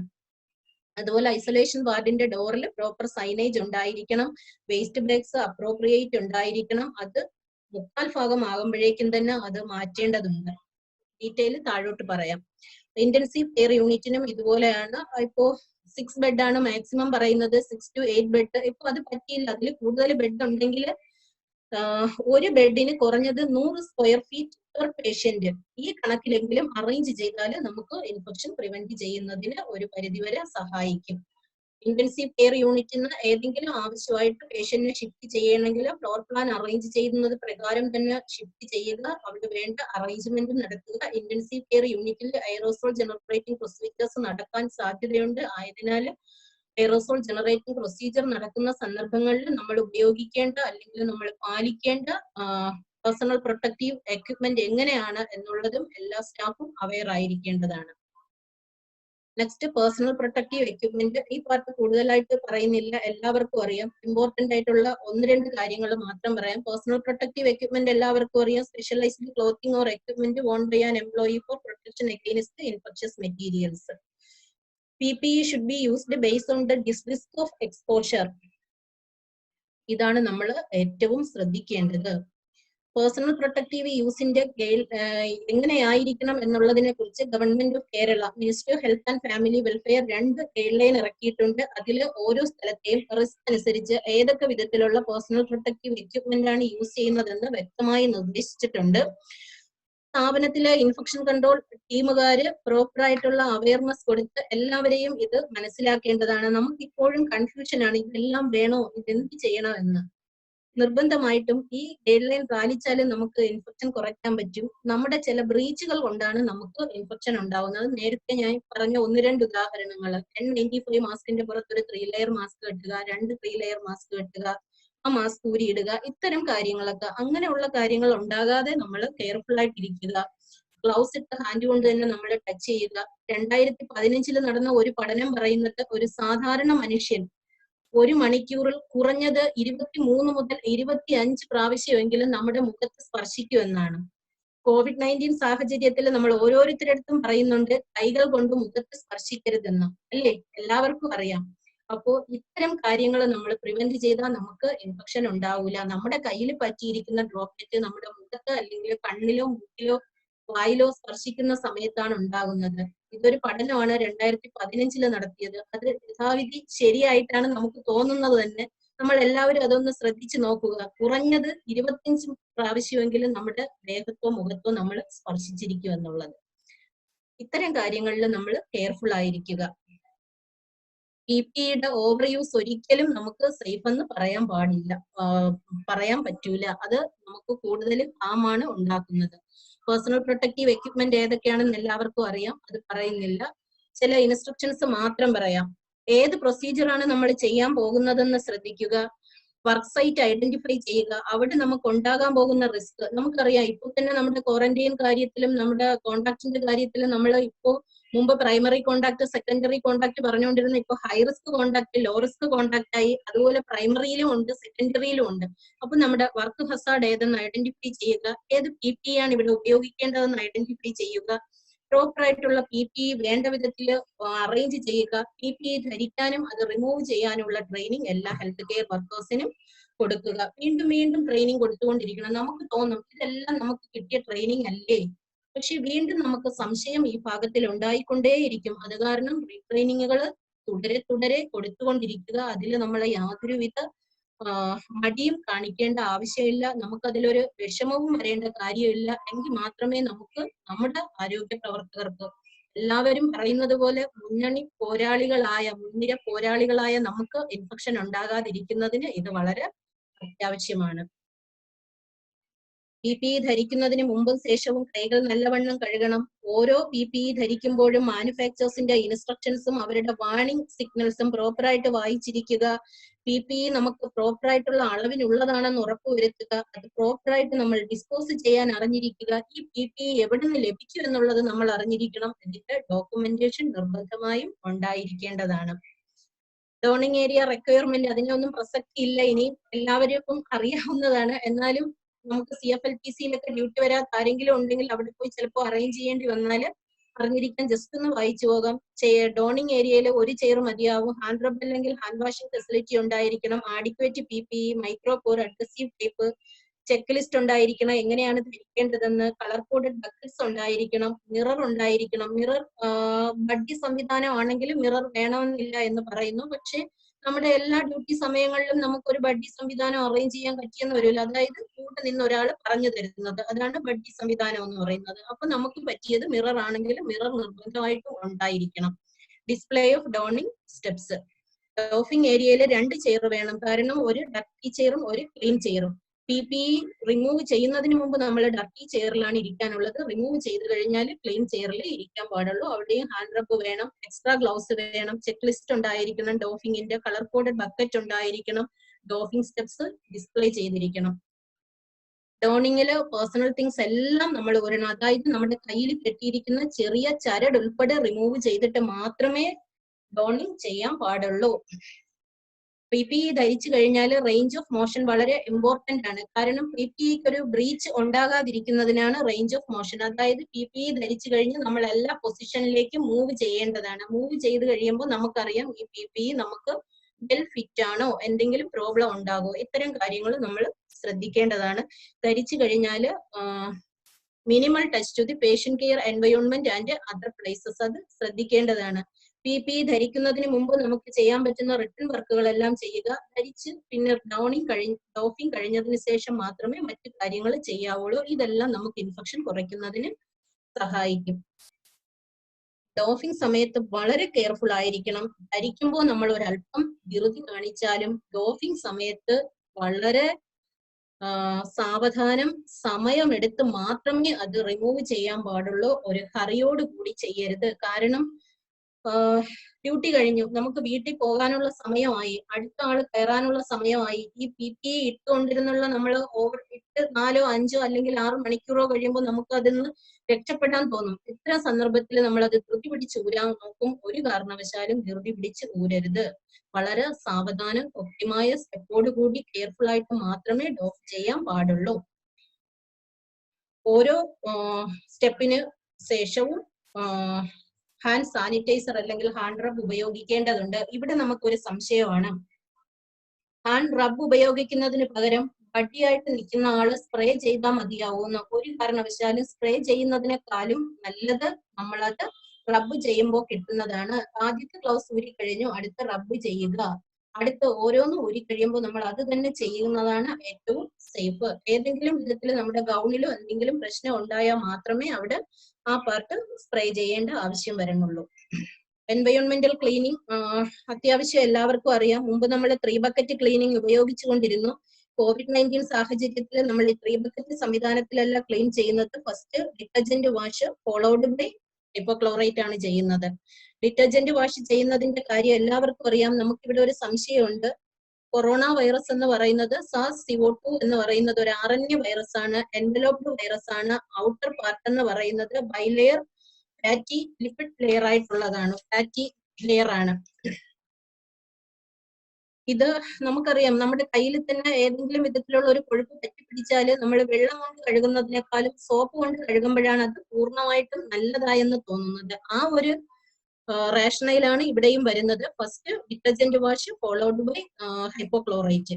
കൂടാതെ തന്നെ ഈ ഫാറ്റുമായിട്ട് അല്ലെങ്കിൽ ഈ ഓർഗാനിക് മെറ്റീരിയലുമായിട്ട് ഹൈപ്പോക്ലോറൈറ്റ് ചേർന്ന് കഴിയുമ്പോൾ അത് ഇനാക്റ്റീവ് ആകും എന്നും ചില പഠനങ്ങൾ പറയുന്നു. ആയതിനാൽ CDC WHO ഗൈഡ് ലൈൻ പ്രകാരം നമ്മൾ COVID-19 സാഹചര്യത്തിൽ detergent wash followed by hypochlorite 1% കൊണ്ടുള്ള ക്ലീനിങ് ആണ് ചെയ്യുന്നത്. അതെല്ലാവർക്കും ഒരു കൺഫ്യൂഷൻ ആയിരുന്നു. മുമ്പ് നമ്മൾ അതല്ല പാലിച്ചു കൊണ്ടിരുന്നത്. അപ്പോൾ ഈ സാഹചര്യത്തിൽ അതാണിപ്പോൾ ചെയ്യുന്നത്. ഇതിൽ വേറൊരു കാര്യം കൂടി ശ്രദ്ധിക്കാം. നമുക്ക് ഇത്രയും മാസങ്ങളായിട്ടും 8-9 മാസങ്ങളാകുന്നു പ്രോപ്പർ ആയിട്ട് എത്ര സമയമാണ് ഈ SARS കൊറോണ CO2 വൈറസ് ഓരോ ഒബ്ജക്റ്റിലും ഇരിക്കുന്നതെന്ന് കൃത്യമായി അറിയാൻ കഴിയില്ല. ആ ഒരു സാഹചര്യത്തിലാണ് നമ്മൾ പ്രോപ്പർ ആയിട്ടുള്ള ക്ലീനിങ് എല്ലാവരും പാലിക്കണമെന്ന് പറയുന്നത്. ഹൗസ് കീപ്പിംഗിന്റെ ഒബ്ജക്റ്റീവ് എല്ലാവർക്കും അറിയാം. General sanitation, cleanliness, comfortable environment, developing courteous and reliable and congenial atmosphere, adequate support of motivated staff, good interdepartmental cordial relation, ensuring safety of staff, patient and relatives, quality control of cleaning equipments and cleaning agent, proper record keeping and feedback. എല്ലാ സ്ഥാപനങ്ങളിലും check list ഉണ്ടായിരിക്കണം. House keeping register proper ആയിട്ട് maintain ചെയ്യണം. എങ്കിൽ മാത്രമേ നമുക്കിത് പാലിക്കാൻ കഴിയൂ. നമ്മളിപ്പോ നമ്മുടെ സ്ഥാപനങ്ങളിലെല്ലാം ഹൗസ് കീപ്പിംഗ് സർഫസസിനെ 2ആയി ഡിവൈഡ് ചെയ്താണ് ക്ലീൻ ചെയ്യുന്നത്. അതായത് those with minimal hand contact, അടുത്ത് കൂടുതൽ ഫ്രീക്വന്റ് ഹാൻഡ് കോണ്ടാക്റ്റും വരുന്നുണ്ട്. അതായത് ഹൈ ടച്ച് സർഫസസും ലോ ടച്ച് സർഫസസും ആയിട്ട് ഡിവൈഡ് ചെയ്തിട്ടുണ്ട്. ഹൈ ടച്ച് സർഫസസ് എന്ന് പറയുമ്പോൾ ഫ്രീക്വന്റ്ലി കോണ്ടാക്ട് വരുന്നത് door നോബ്സ്, bed rails, light switches, wall areas around the toilet in the patient room, edges of privacy curtains, ഇതെല്ലാം നമുക്ക് കൂടുതൽ തവണ നമ്മൾ സ്പർശിക്കുന്ന പ്രതലങ്ങളാണ്.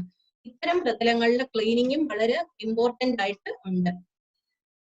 ലോ ടച്ച് ഏരിയ അല്ലെങ്കിൽ മിനിമൽ ഹാൻഡ് ടച്ച് സർഫസുകളെല്ലാം നമുക്ക് 3 ഷിഫ്റ്റിൽ ചെയ്താൽ മതിയായിരിക്കും റുട്ടീൻ ക്ലീനിങ്. പക്ഷേ ഹൈ ടച്ച് സർഫസുകളെല്ലാം ഒരു ജനറൽ വാർഡിലാണെങ്കിൽ 4 അവർലെയും ഐസൊലേഷൻ വാർഡ് ആൻഡ് ICUവിൽ 2 അവർലെയും നിർബന്ധമായും ചെയ്തിരിക്കേണ്ടതാണ്. 1% ഹൈപ്പോക്ലോറേറ്റ് സൊല്യൂഷൻ യൂസ് ചെയ്ത് ചെയ്യാൻ പറ്റുന്നതെല്ലാം 1% ഹൈപ്പോക്ലോറേറ്റ് സൊല്യൂഷനും, ഹൈപ്പോക്ലോറേറ്റ് ഉപയോഗിക്കാൻ പറ്റാത്തതെല്ലാം 70%, അതായത് 65% മുകളിൽ ആൽക്കഹോൾ കണ്ടന്റ് വരുന്ന ഉപയോഗിച്ചെങ്കിൽ മാത്രമേ വൈറസ് നശിച്ചു എന്ന് ഉറപ്പിക്കാൻ പറ്റൂ. ഏറ്റവും സ്യൂട്ടബിൾ ആയിട്ട് നമുക്ക് അവൈലബിൾ ആയിട്ടുള്ള 70% അതിന് മുകളിലോട്ടുള്ള ഈഥൈൽ ആൽക്കഹോൾ അല്ലെങ്കിൽ ഐസോപ്രോപ്പൈൽ ആൽക്കഹോൾ ആണ് ഉപയോഗിക്കേണ്ടത്. ക്ലീനിങ് സ്റ്റാഫ് പ്രോപ്പർ ആയിട്ടുള്ള അല്ലെങ്കിൽ സ്യൂട്ടബിൾ ആയിട്ടുള്ള പേഴ്സണൽ പ്രൊട്ടക്റ്റീവ് എക്യുപ്മെന്റ് ധരിച്ചിരിക്കേണ്ടതാണ്. അത് കൂടാതെ തന്നെ അവരുടെ ക്ലീനിങ് സമയത്ത് എല്ലാവരും നിർബന്ധമായും utility ഗ്ലൗസും ഏപ്രണും ഗംബൂട്ട്സും ധരിക്കേണ്ടതാണ്.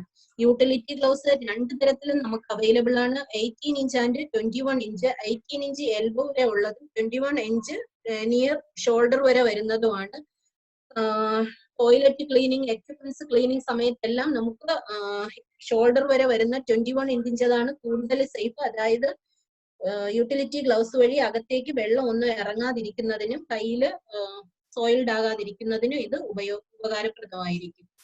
Visible if there is visible contamination with respiratory secretions or other body fluids, the cleaner should wear full-length disposable gown in addition to the surgical mask and face shield, eye protection and gloves. ചൂൽ broom കൊണ്ടുള്ള, അതായത് ചൂൽ ഉപയോഗിച്ച് തൂക്കുന്നത് avoid ചെയ്യുക. ഇത് മുമ്പ് നമ്മൾ quality കൺട്രോളിന്റെ ഭാഗമായിട്ട് പറഞ്ഞുകൊണ്ടിരുന്നതാണ്. നിർബന്ധമായിട്ട് ഇപ്പോഴും അത് പാലിക്കേണ്ടതാണ്. പക്ഷെ നമുക്ക് തന്നെ ഒരു സംശയമുണ്ട്. നമ്മുടെ സ്ഥാപനങ്ങളിൽ വരുന്നത് പല സ്ഥലത്തുനിന്ന് വരുന്നവരാണ്. അവര് പല വേസ്റ്റും വലിച്ചെറിയുന്നുണ്ട്. ഇത്തരം സന്ദർഭത്തിൽ നമുക്ക് ബ്രൂമിങ് അവോയ്ഡ് ചെയ്യാൻ പറ്റും. അതിന് നമുക്കൊരു ഓൾട്ടർനേറ്റീവ് ആണ്. അതാണ് മൈക്രോ ഫൈബർ ആയിട്ടുള്ള അല്ലെങ്കിൽ ഈസി മോപ്പുകൾ കൊണ്ട് ബ്രൂം ചെയ്യുക. അത്തരം സന്ദർഭങ്ങളിൽ മിസ്റ്റ് ഒരുപാട് അല്ലെങ്കിൽ എയറോസോൾ അല്ലെങ്കിൽ ഡസ്റ്റ് ഒരുപാട് ഉണ്ടാകൂല. നമുക്കത് ഒരു എയറോസോൾ ജനറേഷനിൽ നിന്ന് നമുക്ക് പ്രിവെന്റ് ചെയ്യുന്നതിനും നമുക്ക് ഇൻഫെക്ഷൻ ഉണ്ടാകാതിരിക്കുന്നതിനും സഹായകമായിരിക്കും. ഓരോ ക്ലീനിങ് പ്രൊസീജിയർ കഴിയുമ്പോഴും മോപ്പ് റണ്ണിങ് വാട്ടറിൽ തന്നെ നമ്മൾ നിർബന്ധമായിട്ടും കഴുകിയിരിക്കണം. അതിനുശേഷം 1% ഹൈപ്പോക്ലോറേറ്റ് സൊല്യൂഷൻ യൂസ് ചെയ്യേണ്ടതിനെല്ലാം 1% ഹൈപ്പോക്ലോറേറ്റ് സൊല്യൂഷൻ ഉപയോഗിച്ച് ക്ലീൻ ചെയ്യുക. മോപ്പ് എയർ ഡ്രൈ ചെയ്യുക. വെയിലത്ത് ഉണക്കി മാത്രമേ അടുത്ത് ഉപയോഗിക്കാൻ പാടുള്ളൂ. ക്ലീനിങ്ങിന് ഉപയോഗിക്കുന്ന ബക്കറ്റുകളും പ്രോപ്പറായിട്ട് ക്ലീൻ ചെയ്യേണ്ടതാണ്. ബ്ലഡ് സ്പിൽ പ്രോപ്പറായിട്ട് മാനേജ് ചെയ്യുക. ബ്ലഡ് സ്പിൽ മാനേജ്മെന്റ് എല്ലാവർക്കും അറിയാം. ബ്ലഡ് സ്പില്ലിന് 1% സോഡിയം ഹൈപ്പോക്ലോറേറ്റ് സൊല്യൂഷൻ ആണ് ഉപയോഗിക്കുന്നത്. 20 മിനിറ്റ് കോൺടാക്ട് ടൈമും കൊടുക്കുന്നുണ്ട്. ലാർജ് സ്പില്ലുകൾക്ക് 10% ആണ് ഗൈഡ് ലൈനുകളിൽ പറയുന്നത്. അതും അതുപോലെ തന്നെ നമ്മൾ പാലിക്കേണ്ടതാണ്. നമുക്ക് ഇവിടെ ഒരു സംശയം ഉണ്ടാകും. നേരത്തെ പറഞ്ഞു കഴിഞ്ഞു, COVID-19 സാഹചര്യത്തിൽ detergent wash followed by hypochlorite അല്ലെങ്കിൽ ഡിസ്ഇൻഫെക്ഷൻ പറഞ്ഞു. പക്ഷേ ഒരു ബ്ലഡ് സ്പിൽ ഉണ്ടായാൽ ഇവിടെ നമുക്ക് മാറ്റമില്ല. മുമ്പ് ചെയ്തുകൊണ്ടിരുന്നത് പോലെ തന്നെ first decontamination with hypochlorite solution followed by routine cleaning. അതിൽ മാറ്റമില്ല. കാരണം ബ്ലഡ് സ്പില്ല് വരുമ്പോൾ നമ്മൾ മറ്റ് ബ്ലഡ് ബോൺ ഡിസീസസിന്റെ കാര്യത്തിലും കൂടി കെയർഫുൾ ആയിരിക്കേണ്ടതുണ്ട്. അവിടെ ഡികണ്ടാമിനേഷൻ തന്നെ എസാക്സിന്റെയും നാക്കോയുടെയും ഗൈഡ് ലൈനിൽ പ്രതിപാദിക്കുന്ന പോലെ തന്നെ നമ്മൾ ചെയ്യേണ്ടതാണ്. വേസ്റ്റ് സെഗ്രിഗേഷൻ പ്രോപ്പർ ആയിട്ട് ചെയ്യുക. Waste and sharp disposal boxes when the containers are 3/4 full ആകുമ്പോൾ തന്നെ അത് മാറ്റുക, തൂക്കം എഴുതുക. thorough cleaning and disinfection of surfaces according to the cleaning protocol is more beneficial than fumigation. ഇവിടെ നമ്മൾ ശ്രദ്ധിക്കുക. നമുക്ക് എല്ലാവർക്കും ഉള്ളൊരു ഡൗട്ടാണ്, ഫ്യൂമിഗേഷൻ ചെയ്യുമ്പോഴല്ലേ എല്ലാ സർഫസിലും പ്രോപ്പർ ആയിട്ട് എത്തുന്നതെന്ന്. അല്ല, ഫ്യൂമിഗേഷനെക്കാളും സർഫസ് സാനിറ്റേഷൻ ആണ്. നമ്മൾ അവിടെ വൈപ്പ് ചെയ്യുന്നതിനാണ് ഇമ്പോർട്ടന്റ്. പ്രോപ്പർ ആയിട്ട് സർഫസ് സാനിറ്റേഷൻ നടക്കുന്നതാണ് ഫ്യൂമിഗേഷനെക്കാളും വളരെ ഇമ്പോർട്ടന്റ്. അത് വെഹിക്കിൾ ക്ലീനിങ് ആണെങ്കിലും ഐസൊലേഷൻ റൂം ആണെങ്കിലും അത് തന്നെ ചെയ്യേണ്ടതാണ്. ലിനൻ ആൻഡ് ലോണ്ടറി മാനേജ്മെന്റ് FHSCയുടെ കൂടെ DH ഉള്ളതുകൊണ്ട് കുറച്ചുകൂടി ഒന്ന് പറഞ്ഞേക്കാം. ലിനൻ മാനേജ്മെന്റ് വളരെ ഇമ്പോർട്ടന്റ് ആയിട്ടുള്ള കാര്യമാണ്. ലിനൻ നമുക്ക് ഈ സാഹചര്യത്തിൽ കോവിഡ് സസ്പെക്ട് കേസിന് ഉപയോഗിക്കുന്നതും വരാം, നോൺ കോവിഡ് കേസുകൾക്ക് ഉപയോഗിക്കുന്നതും വരാം. സസ്പെക്ട് കേസിന്റെ കൂടെ ഒരു കാരണവശാലും ഒരു ജനറൽ പൂളിൽ ലിനൻ മിക്സ് ചെയ്ത് കൊണ്ടുപോകാൻ പാടില്ല. നമ്മുടെ പോയിന്റ് ഓഫ് ജനറേഷനിൽ തന്നെ ഏതെങ്കിലും ലിനൻ സോയിൽഡ് ആയെന്ന് കണ്ടാൽ ആ ലിനൻ നിർബന്ധമായിട്ടും നമ്മൾ ഡീകണ്ടാമിനേറ്റ് ചെയ്തതിന് ശേഷം മാത്രമേ ലോണ്ടറിയിലേക്ക് കൊടുക്കാൻ പാടുള്ളൂ. ഇതിൽ പറഞ്ഞിട്ടില്ല, ഒന്ന് രണ്ട് കാര്യങ്ങളും കൂടി ശ്രദ്ധിക്കണം. ലോണ്ടറി നമുക്ക് രണ്ട് വിധത്തിലാണ്. അതായത് ഒന്ന് ഔട്ട്സോഴ്സ് ചെയ്ത് ഉപയോഗിക്കാം, അല്ല നമ്മുടെ ഹോസ്പിറ്റലിലുള്ള വാഷിംഗ് മെഷീനോ അല്ലാതെയാണോ ഏതാണോ നമുക്ക് അവൈലബിൾ, അല്ല പവർ ലോണ്ടറി സംവിധാനമുള്ള സ്ഥാപനങ്ങളാണെങ്കിൽ അങ്ങനെ ഏത് സ്ഥലത്താണെങ്കിലും ഔട്ട്സോഴ്സ് ചെയ്ത ഏജന്റിന് കൊടുത്താലും നിർബന്ധമായിട്ടും സോയിൽഡ് ആയിട്ടുള്ള ലിനൻ ഉണ്ടെങ്കിൽ പോയിന്റ് ഓഫ് ജനറേഷനിൽ തന്നെ ക്ലീൻ ചെയ്തതിന് ശേഷം മാത്രമേ നമ്മൾ കൊടുക്കാൻ പാടുള്ളൂ. അത് ശ്രദ്ധിക്കുക. സോയിൽഡ് ലിനൻ ഒരിക്കലും നമ്മുടെ ശരീരത്തിനോട് ചേർന്ന് വരുന്ന, ശരീരവുമായി ഫേസ് ചെയ്ത് വരുന്ന വിധത്തിൽ ഹോൾഡ് ചെയ്തെടുക്കാൻ പാടുള്ളതല്ല. അവിടെ കെയർഫുൾ ആയിരിക്കേണ്ടതുണ്ട്. ലോണ്ടറിയിലാണെങ്കിലും ലോണ്ടറി പവർ ലോണ്ടറി ഉള്ള സ്ഥലത്താണെങ്കിലും സെപ്പറേറ്റ് എൻട്രിയും എക്സിറ്റും ഉണ്ടായിരിക്കേണ്ടതാണ്.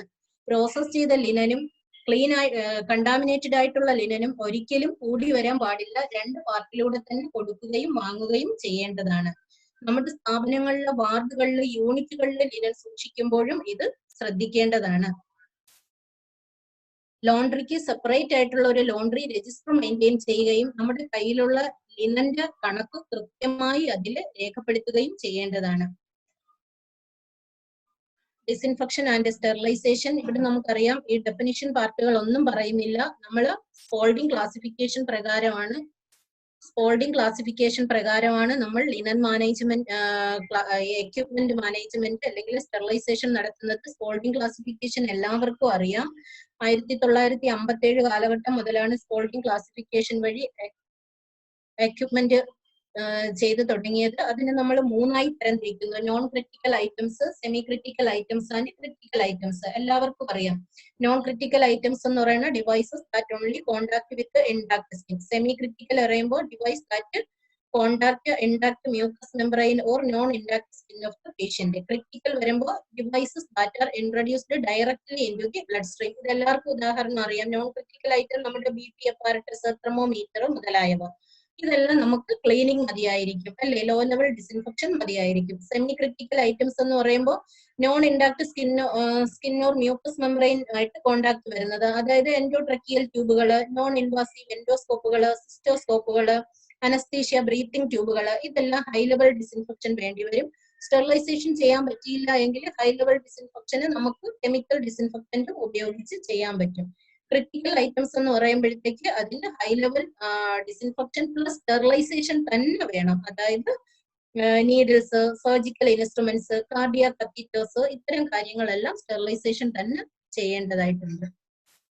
സ്റ്റെറിലൈസേഷന് സ്ഥാപനത്തിൽ ഒരു പ്രോട്ടോകോൾ ഉണ്ടായിരിക്കണം. എങ്ങനെയാണ് എക്യുപ്മെന്റ് ട്രാൻസ്പോർട്ട് ചെയ്യേണ്ടത്, എങ്ങനെയാണ് എക്യുപ്മെന്റ് ക്ലീൻ ചെയ്യേണ്ടത്, ഇൻസ്ട്രുമെന്റ്, അത് കഴിഞ്ഞിട്ട് എക്സാമിനും കെയറും എങ്ങനെ ചെയ്യണം, പാക്കിംഗ് ആൻഡ് സ്റ്റെറിലൈസേഷൻ. ട്രാൻസ്പോർട്ടേഷനിൽ നമ്മൾ പോയിന്റ് ഓഫ് ജനറേഷനിൽ നിന്ന് നമ്മൾ വാഷ് ചെയ്യുന്ന ഏരിയയിലേക്ക് എങ്ങനെ കൊണ്ടുപോകും എന്നുള്ളതാണ്. അത് CSSD വരെ ഉള്ളതും അതിൽ ഉൾപ്പെടുത്തിയിരിക്കണം. ഇപ്പൊ നമ്മുടെ ഒരു യൂണിറ്റിൽ വെച്ച് ഡ്രസ്സിംഗ് ചെയ്തു, അത് എങ്ങനെയാണ് നമ്മുടെ വാഷ് ചെയ്യുന്ന ഏരിയയിലേക്ക് കൊണ്ടുപോകാനുള്ള. ക്ലോസ്ഡ് കണ്ടെയ്നറുകളിൽ മാത്രം കൊണ്ടുപോവുക. ഒരു കാരണവശാലും ബെയർ ഹാൻഡിലോ അല്ലെങ്കിൽ ഗ്ലൗഡ് ഹാൻഡിലോ പിടിച്ചുകൊണ്ട് പോകാൻ പാടില്ല. ക്ലോസ്ഡ് കണ്ടെയ്നർ അല്ലെങ്കിൽ ട്രേകളിൽ മാത്രം അത് കൊണ്ടുപോവുക.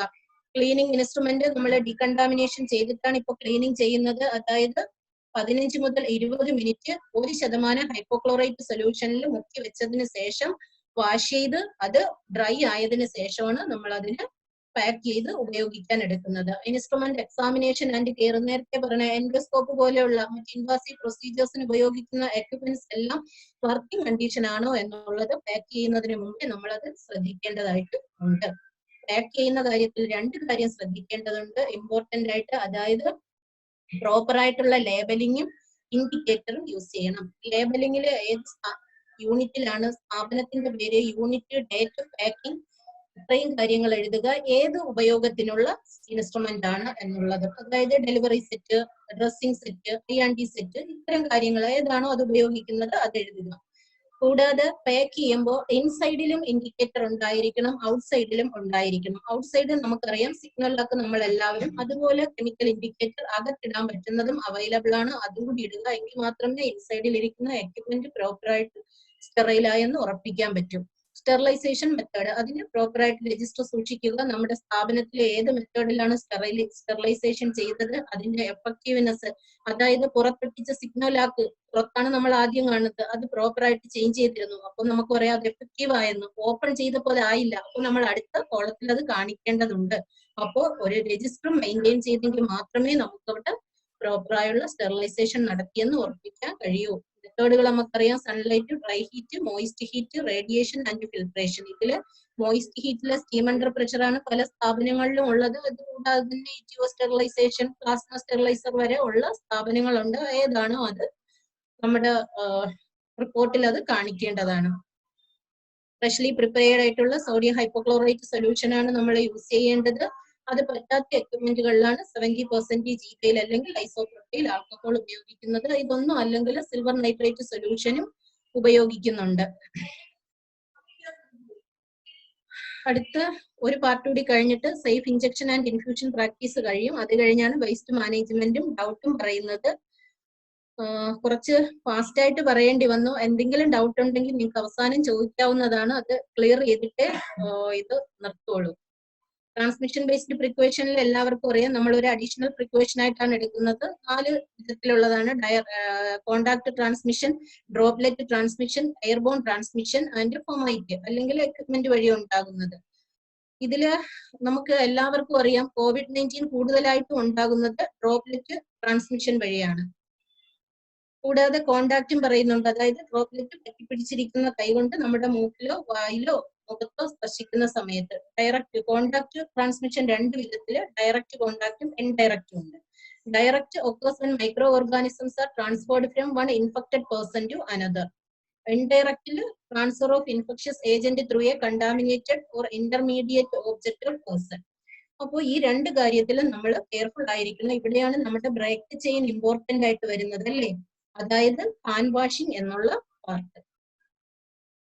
ഡ്രോപ്ലെറ്റ് നമുക്ക് അറിയാവുന്നതാണ്, പ്രോപ്പറായിട്ടുള്ള മാസ്കിംഗ് ചെയ്യുക. ഇത് ഡീറ്റെയിൽ ആയിട്ട് പറയേണ്ട ആവശ്യമില്ല, ഓരോ പാർട്ടിലും നമ്മൾ പറഞ്ഞു വന്നതാണ്. എയർബോൺ എയറോസോൾ ജനറേറ്റിംഗ് പ്രൊസീജിയർ സാധാരണയായിട്ട് നമുക്ക് ഉണ്ടാകാൻ സാധ്യതയുള്ളത് കൂടുതലായിട്ടും നമ്മുടെ ICU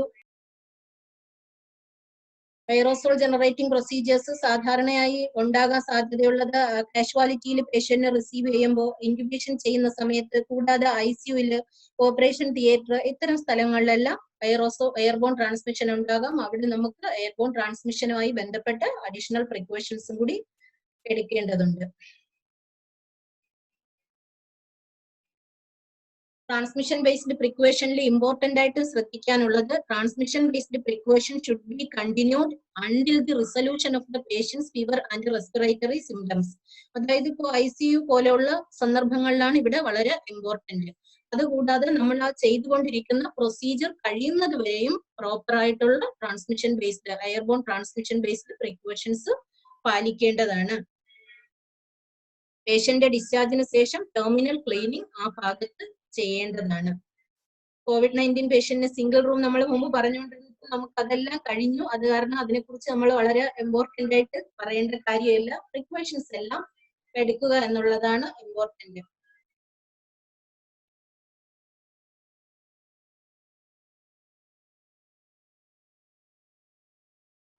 ഒരു കാര്യവും കൂടി പറഞ്ഞ് ഇത് നിർത്താം. Patient transfer from one health care facility to another should be avoided എന്ന് പൊതുവെ ഗൈഡ് ലൈനിൽ പറയുന്നുണ്ട്. പക്ഷേ നമ്മൾ ചില സന്ദർഭങ്ങളിൽ പേഷ്യന്റിന് റെഫർ ചെയ്യേണ്ടി വരും. അങ്ങനെ സന്ദർഭങ്ങളിൽ നമ്മൾ അറേഞ്ച് ചെയ്യുന്ന വെഹിക്കിളും മുമ്പേ ഇൻഫോം ചെയ്യണം. നമ്മൾ ട്രാൻസ്ഫർ ചെയ്യുന്ന സ്ഥാപനത്തിൽ മുമ്പേ അറിയിച്ചിരിക്കേണ്ടതാണ്. തിരിച്ച് നമ്മൾ പേഷ്യന്റിനെ ട്രാൻസ്പോർട്ട് ചെയ്ത വാഹനവും ഡീകണ്ടാമിനേറ്റ് ചെയ്യേണ്ടതാണ്. Okay, thank you. ഇനി അടുത്ത ഇൻഫെക്ഷൻ കൺട്രോളിന്റെ തന്നെ ഭാഗമായിട്ടുള്ള സ്റ്റാൻഡേർഡ് പ്രിക്കോഷനിൽ വരുന്ന safe injection and infusion practices Sarin നിങ്ങൾക്കുമായിട്ട് എടുക്കുന്നതാണ്. അത് കഴിഞ്ഞിട്ട് വേസ്റ്റ് മാനേജ്മെന്റും സംശയങ്ങളുടെ പാർട്ടും പറയാം.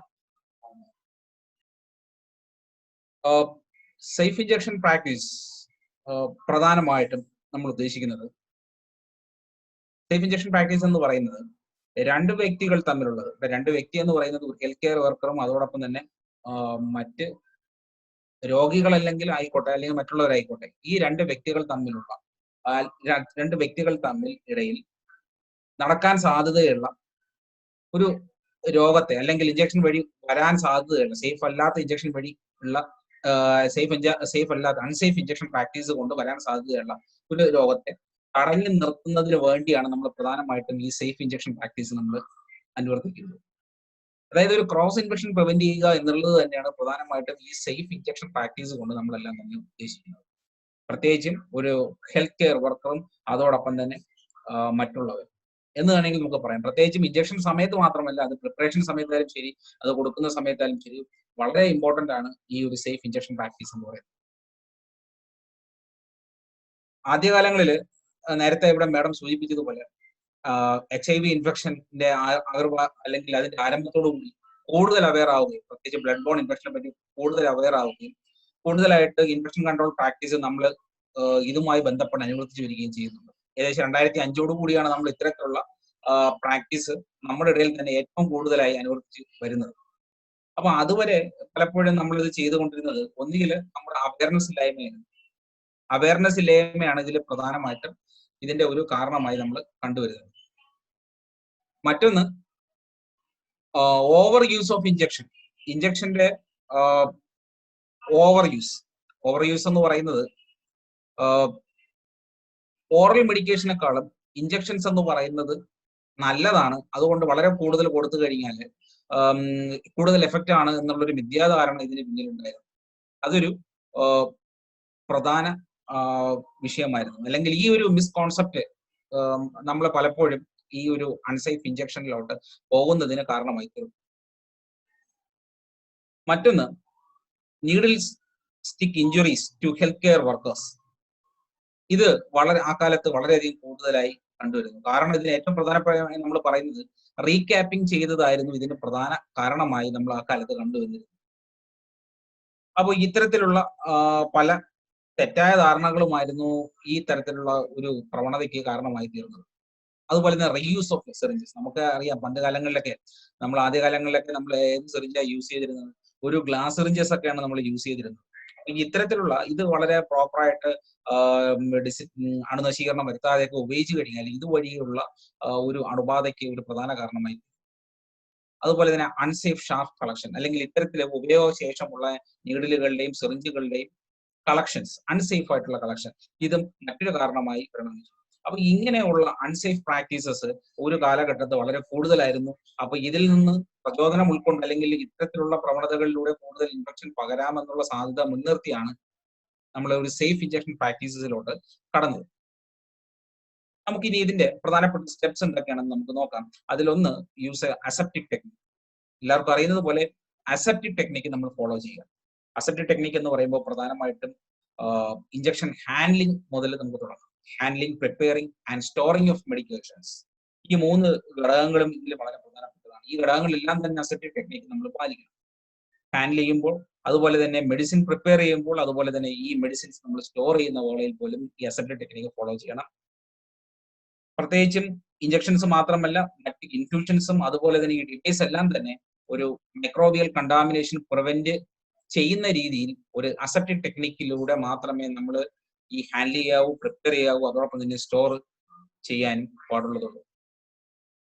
രണ്ടാമത്തേത് ക്ലീൻ വർക്ക് സ്പേസ്, വളരെ പ്രധാനപ്പെട്ടതാണ്. നമ്മൾ മെഡിസിൻസ് പ്രിപ്പയർ ചെയ്യുന്ന ഏരിയ നമുക്കൊന്ന് ശ്രദ്ധിക്കാം. ഇത് ക്ലീൻ ആണോ, ഹൈജീനിക് ആണോ, ഇത് വളരെ പ്രധാനപ്പെട്ടതാണ്. അതുപോലെ തന്നെ ഈ ഐറ്റംസ് എല്ലാം തന്നെ ഇഞ്ചക്ഷൻസും അതിനോടനുബന്ധിച്ച ഇൻഫ്യൂഷൻ സെറ്റ്, കാനുലാസ്, മറ്റ് മെറ്റീരിയൽസ് എല്ലാം തന്നെ പ്രോപ്പർലി അറേഞ്ച് ചെയ്തിട്ടുണ്ടോ എന്ന് നമ്മൾ പരിശോധിക്കും. ഒരു വർക്ക് പ്ലേസ് മാനേജ്മെന്റ് എന്ന് നമ്മൾ പറയുമ്പോൾ യൂഷ്വലി ഒരു 5S മെത്തഡോളജിയാണ് നമ്മൾ യൂസ് ചെയ്യുന്നത്. വളരെ പ്രധാനപ്പെട്ടാണ്. 5S മെത്തഡോളജി എന്താണെന്ന് മാഡം പിന്നെ വിശദമായി പറയും. നമ്മുടെ ഒരു വർക്ക് സ്പേസ് മാനേജ്മെന്റുമായി ബന്ധപ്പെട്ട് ഓരോ വ്യക്തികളും ഓരോ ജീവനക്കാരും ഇറങ്ങിയിരിക്കേണ്ടതാണ് ഈ 5S മെത്തഡോളജി. അതും അതിനെപ്പറ്റി ഡീറ്റെയിൽ ആയിട്ട് മാഡം ഇവിടെ പറയുന്നതായിരിക്കും. ഇത് വളരെ പ്രധാനപ്പെട്ട ഒന്നാണ്. ഒന്ന് ഹാൻഡ് ഹൈജീൻ. ആദ്യകാലങ്ങളിലൊക്കെ ശരിയായിട്ടുള്ള ഒരു പ്രോപ്പർ ഹാൻഡ് ഹൈജീനിങ് ഇല്ലാത്തത് കാരണമാണ് ഇവിടെ ഇൻഫെക്ഷൻ അല്ലെങ്കിൽ ക്രോസ് ഇൻഫെക്ഷൻ പ്രധാനമായും നടന്നുകൊണ്ട്. അതുകൊണ്ട് തന്നെ ഹാൻഡ് ഹൈജീനിങ് എന്ന് പറയുന്നത് വളരെ പ്രധാനപ്പെട്ടതാണ്. ഓരോ പ്രൊസീജിയറിന് മുമ്പായിട്ടും അതിനുശേഷവും ഹാൻഡ് ഹൈജീൻ നമ്മൾ പാലിച്ചേ മതിയാകും. പ്രധാനമായിട്ടും നമ്മൾ പറയുന്നത് hands are the principal route by which cross infections occurs, and therefore hand washing is one of the most important standard precautions for preventing the spread of the disease.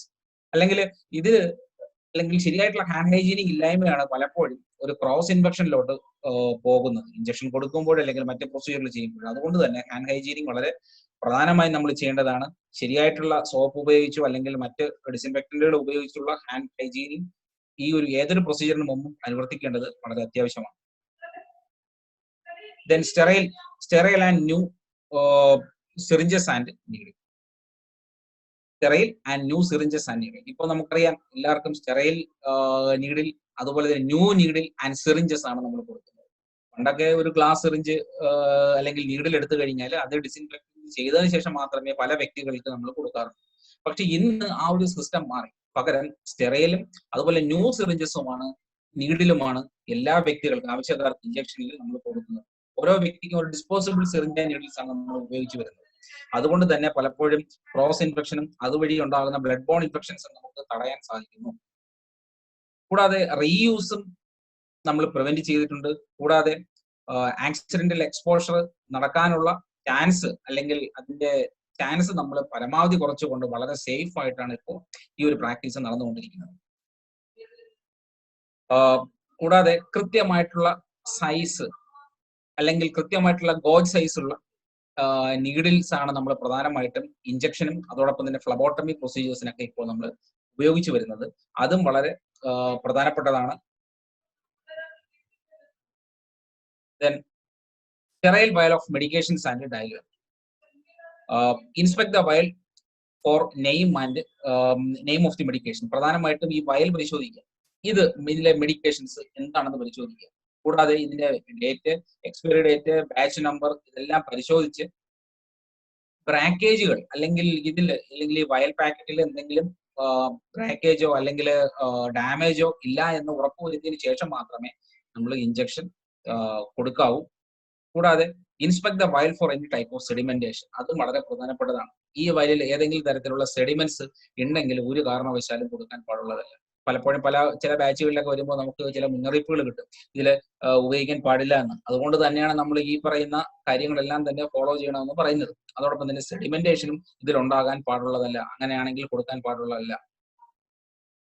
Skin disinfection എല്ലാവർക്കും അറിയാവുന്നതുപോലെ സ്കിന്നും injection മുമ്പായിട്ട് സ്കിന്നും നമ്മൾ disinfect ചെയ്യേണ്ടതാണ്. പ്രത്യേകിച്ചും infections ഉണ്ടാകുന്നത് അല്ലെങ്കിൽ ഇതിലൂടെ പകരുന്നത് തടയുന്നതിന് വേണ്ടിയാണ് നമ്മൾ ഇത്തരത്തിലുള്ള സ്കിൻ ഡിസിൻഫെക്ഷൻ അല്ലെങ്കിൽ സ്കിൻ വൃത്തിയാക്കണമെന്ന് നമ്മൾ പറയുന്നത്. പ്രധാനമായും 70% വീര്യമുള്ള ആൽക്കഹോൾ അടങ്ങിയ സോപ്പാണ് നമ്മൾ ഇതിന് ഉപയോഗിച്ച് വരുന്നത്. ആദ്യം 30 സെക്കൻഡ്സ് ഇതിനു വേണ്ടി ചെയ്യാം. അതുപോലെ അനദർ 30 സെക്കൻഡ്സ് എന്ന് പറയുന്നത് ഡ്രൈ ആകുന്നതിന് വേണ്ടിയാണ്. അതിനുശേഷമാണ് നമ്മൾ ഈ പ്രൊസീജിയർ ആരംഭിക്കേണ്ടത്. ഈ ഒരു രീതിയിലാണ് നമ്മൾ ഇഞ്ചക്ഷൻ കൊടുക്കേണ്ടത്. ഇതെല്ലാം എല്ലാവർക്കും അറിയാവുന്ന കാര്യമാണ്. നമ്മുടെ ഓർമ്മിക്കുക അല്ലെങ്കിൽ ഓർമ്മപ്പെടുത്തുന്നു എന്ന് മാത്രമേ ഇവിടെ ഉള്ളൂ. ദെൻ കളക്ഷൻ ഓഫ് ഷാർപ്പ്, എങ്ങനെ നമുക്ക് കളക്ട് ചെയ്യാമെന്നാണ്. പ്രധാനമായിട്ടും നമ്മളൊരു എന്താണ് ഒരു ബയോമെഡിക്കൽ വേസ്റ്റ് മാനേജ്മെന്റ് സിസ്റ്റം രീതിയിൽ തന്നെയാണ് നമ്മൾ കളക്ട് ചെയ്യുന്നത്.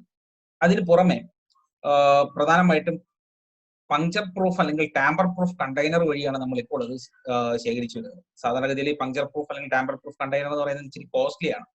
ഈവൻ നമ്മൾ ഇതൊക്കെ ആണെങ്കിലും നമ്മൾ ഇപ്പോൾ സേഫ് പ്രാക്ടീസിന്റെ ഭാഗമായിട്ട് കൂടുതലായിട്ട് puncture proof and tamper proof container ആണ് ഉപയോഗിച്ചു വരുന്നത്. സപ്പോസ് ഇതിന് പുറമെ ബാക്കിയുള്ള എല്ലാ ബയോമെഡിക്കൽ സേഫ്റ്റി മാനേജ്മെന്റും നമ്മൾ ഇതിനെ സാധൂകരിക്കുന്ന രീതിയിൽ നമ്മൾ അനുവർത്തിക്കാറുണ്ട്. ആ ഒരു ടെക്നിക്ക് ഉപയോഗിച്ച് തന്നെയാണ് നമ്മൾ ഇതെല്ലാം തന്നെ മാറ്റുന്നത്. ഇതും വളരെ പ്രധാനപ്പെട്ടതാണ്. ഇതിനെപ്പറ്റി നിങ്ങൾക്ക് ഒരു ഡീറ്റെയിൽ ആയിട്ടുള്ള ക്ലാസ് ഇതിന് ശേഷം ഉള്ളതായിരിക്കും.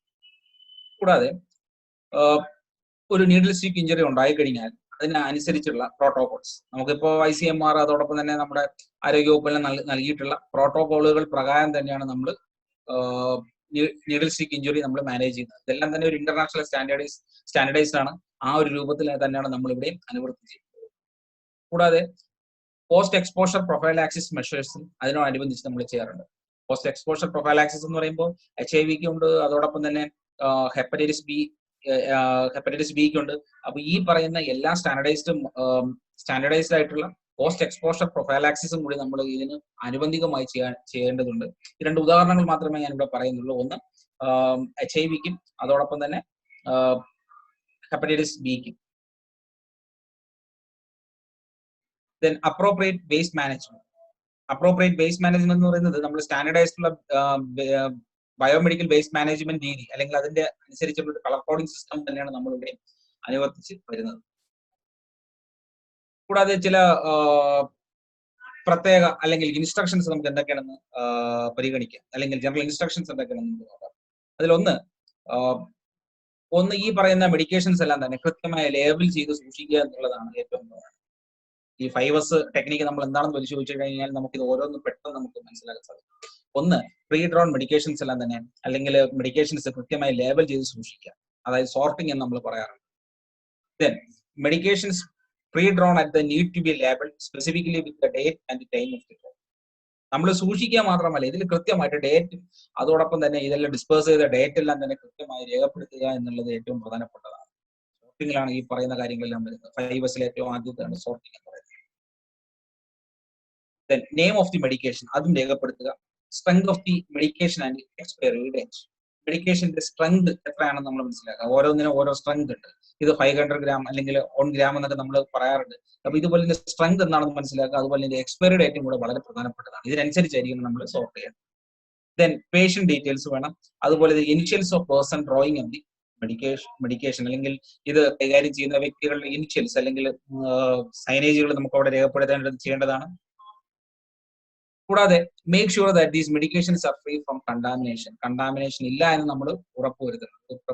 വളരെ സേഫ് ആയിട്ടുള്ള സ്ഥലത്ത് കൃത്യമായി പ്രിപ്പയർ ചെയ്യേണ്ടതാണ്. അല്ലെങ്കിൽ ഇത് ഡൈലൂട്ട് ചെയ്യേണ്ടത് വളരെ സേഫ് ആൻഡ് നീറ്റ് ആയിട്ടുള്ള സ്ഥലത്ത് തന്നെയാണ്. The medication preparation area should not include any item that has come into contact with the blood or body fluids as clean and dry. ഒരു കാരണവശാലും ഈ മെഡിക്കേഷൻ പ്രിപ്പയർ ചെയ്യുന്ന ഏരിയയിൽ ബ്ലഡോ അനുബന്ധ ബോഡി ഫ്ലൂയിഡുകളുമായി സമ്പർക്കത്തിൽ വരാനോ ഒന്നും തന്നെ പാടുള്ളതല്ല. അത് പ്രത്യേക ശ്രദ്ധ വേണം. ഈ ഭാഗങ്ങളെല്ലാം തന്നെ വളരെ ക്ലീൻ ആയിരിക്കണം, അതുപോലെ സ്റ്റെറൈൽ ആയിരിക്കണം. ഒരു കാരണവശാലും ബ്ലഡ് ആൻഡ് ബോഡിലി ഫ്ലൂയിഡ്സുമായി കോണ്ടാക്ട് വരാൻ പാടുള്ളതല്ല. കെയർഫുള്ളി എക്സാമിൻ ദ വയൽ ഫോർ എനി വിസിബിൾ കണ്ടാമിനേഷൻ. വയലുകൾ നമ്മൾ പരിശോധിക്കുമ്പോൾ വളരെ കെയർഫുൾ ആയിട്ട് പരിശോധിക്കുക. അതിൽ ഏതെങ്കിലും തരത്തിലുള്ള കണ്ടാമിനേഷൻ നടന്നിട്ടുണ്ടോ അല്ലെങ്കിൽ സെഡിമെന്റ്സുകൾ ഉണ്ടോ നമ്മൾ പ്രധാനമായി പരിശോധിക്കുക. Also check and C if it is A single dose or multi dose. ഇതൊരു സിംഗിൾ ഡോസ് ആണോ അല്ലെങ്കിൽ മൾട്ടി ഡോസ് വയലാണെന്നും കൂടി പരിശോധിക്കേണ്ടതാണ്. ഇത് ഓരോ ടൈപ്പ് ഇഞ്ചക്ഷനെയും അല്ലെങ്കിൽ ഇൻഫ്യൂഷനെയും അനുസരിച്ചിരിക്കും. അത് നമ്മൾ കൃത്യമായി പരിശോധിക്കേണ്ടത് സിംഗിൾ ഡോസ് ആണോ മൾട്ടി ഡോസ് വയലാണെന്ന് പരിശോധിക്കും. And remember when in doubt and throw it out. നമ്മൾ ഒരു കാരണവശാലും സംശയ ദൃഷ്ടി കൊണ്ട് നമ്മൾ ഈ മെഡിസിൻസ് ഉപയോഗിക്കാൻ പാടുള്ളതല്ല. അങ്ങനെ സംശയം വരുന്ന പക്ഷം കൃത്യമായ സംശയ നിവാരണം നടത്തുക, അല്ലെങ്കിൽ ഇത് ഉപേക്ഷിക്കുക. ഈ ഒരു പോളിസിയാണ് നമ്മൾ അനുവർത്തിക്കേണ്ടത്. ഇത് കൃത്യമായി ഓർക്കേണ്ടതാണ്. And remember when in doubt and throw it out. Single needle and single syringe are used for a single patient. ഇപ്പോഴെല്ലാവരും ഡിസ്പോസിബിൾ ആയിട്ടുള്ള സിറിഞ്ചും നീഡിലുമാണ് യൂസ് ചെയ്യുന്നത്. ഇത് ഒരു പേഷ്യന്റ് മാത്രം ഉപയോഗിക്കുക. അത് എല്ലാവരും അല്ലെങ്കിൽ ചെയ്തുകൊണ്ടുവരുന്ന കാര്യം തന്നെയാണ്, ഒന്നുകൂടെ ഓർമ്മിക്കുന്നത്. Single needle and single syringe for a single patient എന്നാണ് നമ്മൾ ഇതിനെ പറയുന്നത്. Then medications vials are always entered into with a new needle and a new syringe regardless of whether that medication vial is dedicated for that patient. ഈ medication vials എന്ന് പറയുന്നത് ഒരു വ്യക്തിക്ക് അല്ലെങ്കിൽ ഏതൊരു വ്യക്തിക്ക് ഉപയോഗിച്ചാലും അല്ലെങ്കിൽ ആ വയൽസിൽ നമ്മൾ മെഡിസിൻ കളക്ട് ചെയ്താലും ഓരോ വ്യക്തിക്ക് ഓരോ സെപ്പറേറ്റ് നീഡ് അല്ലെങ്കിൽ ഓരോ തവണയും ഓരോ സെപ്പറേറ്റ് നീഡിൽ മാത്രമേ ഉപയോഗിച്ചുകൊണ്ട് മാത്രമേ നമ്മൾ മെഡിസിൻ അതിൽ നിന്ന് കളക്ട് ചെയ്യാവൂ. ഒരു തവണ ഉപയോഗിച്ച് കഴിഞ്ഞാൽ അത് നമ്മൾ കൃത്യമായിട്ട് ഡിസ്പോസ് ചെയ്യുക അല്ലെങ്കിൽ കളയുക, അല്ലെങ്കിൽ അത് വേസ്റ്റ് അല്ലെങ്കിൽ ബയോമെഡിക്കൽ വേസ്റ്റ് ആയിട്ട് നമ്മൾ പരിഗണിച്ച് അത് കൃത്യമായി ഡിസ്പോസ് ചെയ്യുക. ഒരു തവണ ഒരു നീഡിൽ, ഒരു തവണ ഒരു സിറിഞ്ച് എന്ന നയമാണ് നമ്മൾ ഇവിടെ അനുവർത്തിക്കുന്നത്. അതും വളരെ പ്രധാനപ്പെട്ടതാണ്. അല്ലാതെ ഒരു സിറിഞ്ചിൽ നിന്നോ ഒരു നീഡിൽ നിന്നോ പലതവണ ഈ വയലിൽ നിന്ന് നമ്മൾ മെഡിസിൻസ് കളക്ട് ചെയ്യാനോ ഒന്നും തന്നെ പാടുള്ളതല്ല. Single use medication vials are used for only one patient and discarded when the vial is empty or at the end of the procedure. Single use medications vials നമ്മൾ ഒരു വ്യക്തിക്ക് മാത്രമേ ഉപയോഗിക്കാവൂ. അത് എംപ്റ്റി ആയാലും ശരി അല്ലെങ്കിലും ശരി, ഒരൊറ്റ തവണ മാത്രമേ അതും ഒരു പേഷ്യന്റ് മാത്രമേ ഉപയോഗിക്കാവൂ. അതിനുശേഷം ഇത് കൃത്യമായി ഡിസ്പോസ് ചെയ്യേണ്ടതാണ്. Manufactured pre-filled syringes that may have enough medications for more than one patient must still only be used for one patient and discard at the end of the procedure. പല medications നമുക്കറിയാം, പലപ്പോഴും ഈ പറയുന്ന medications ഉദാഹരണത്തിന് ഈ factor 8 ഒക്കെ വരാറുണ്ട്. Factor 8 ഒക്കെ വരുമ്പോൾ ഒന്നിൽ പ്രിപ്പയർഡ് ആയിട്ട് വരും. ഏറ്റവും കോമൺ ആയിട്ട് നമ്മൾ പറയുകയാണെങ്കിൽ ഹെപ്പാരിനൊക്കെ നമുക്ക് എനോക്സ്പാരിനൊക്കെ വരുന്നത് പലപ്പോഴും ഒരൊറ്റ സിറിഞ്ചില് കമ്പനി മെയ്ഡ് ആയിട്ട് നമുക്ക് വരാറുണ്ട്. അപ്പോൾ ഇപ്പൊ ഇത്തരത്തിൽ നമുക്ക് ഒരു വ്യക്തിക്ക് തന്നെ ഒരു പേഷ്യന്റ് തന്നെ ഇത് പൂർണ്ണമായി ഉപയോഗിക്കാൻ സാധിച്ചില്ലെങ്കിൽ അത് മറ്റൊരു പേഷ്യന്റിലേക്കോ അല്ലെങ്കിൽ മറ്റൊരു സമയത്തേക്കോ മാറ്റി വയ്ക്കാൻ പാടുള്ളതല്ല.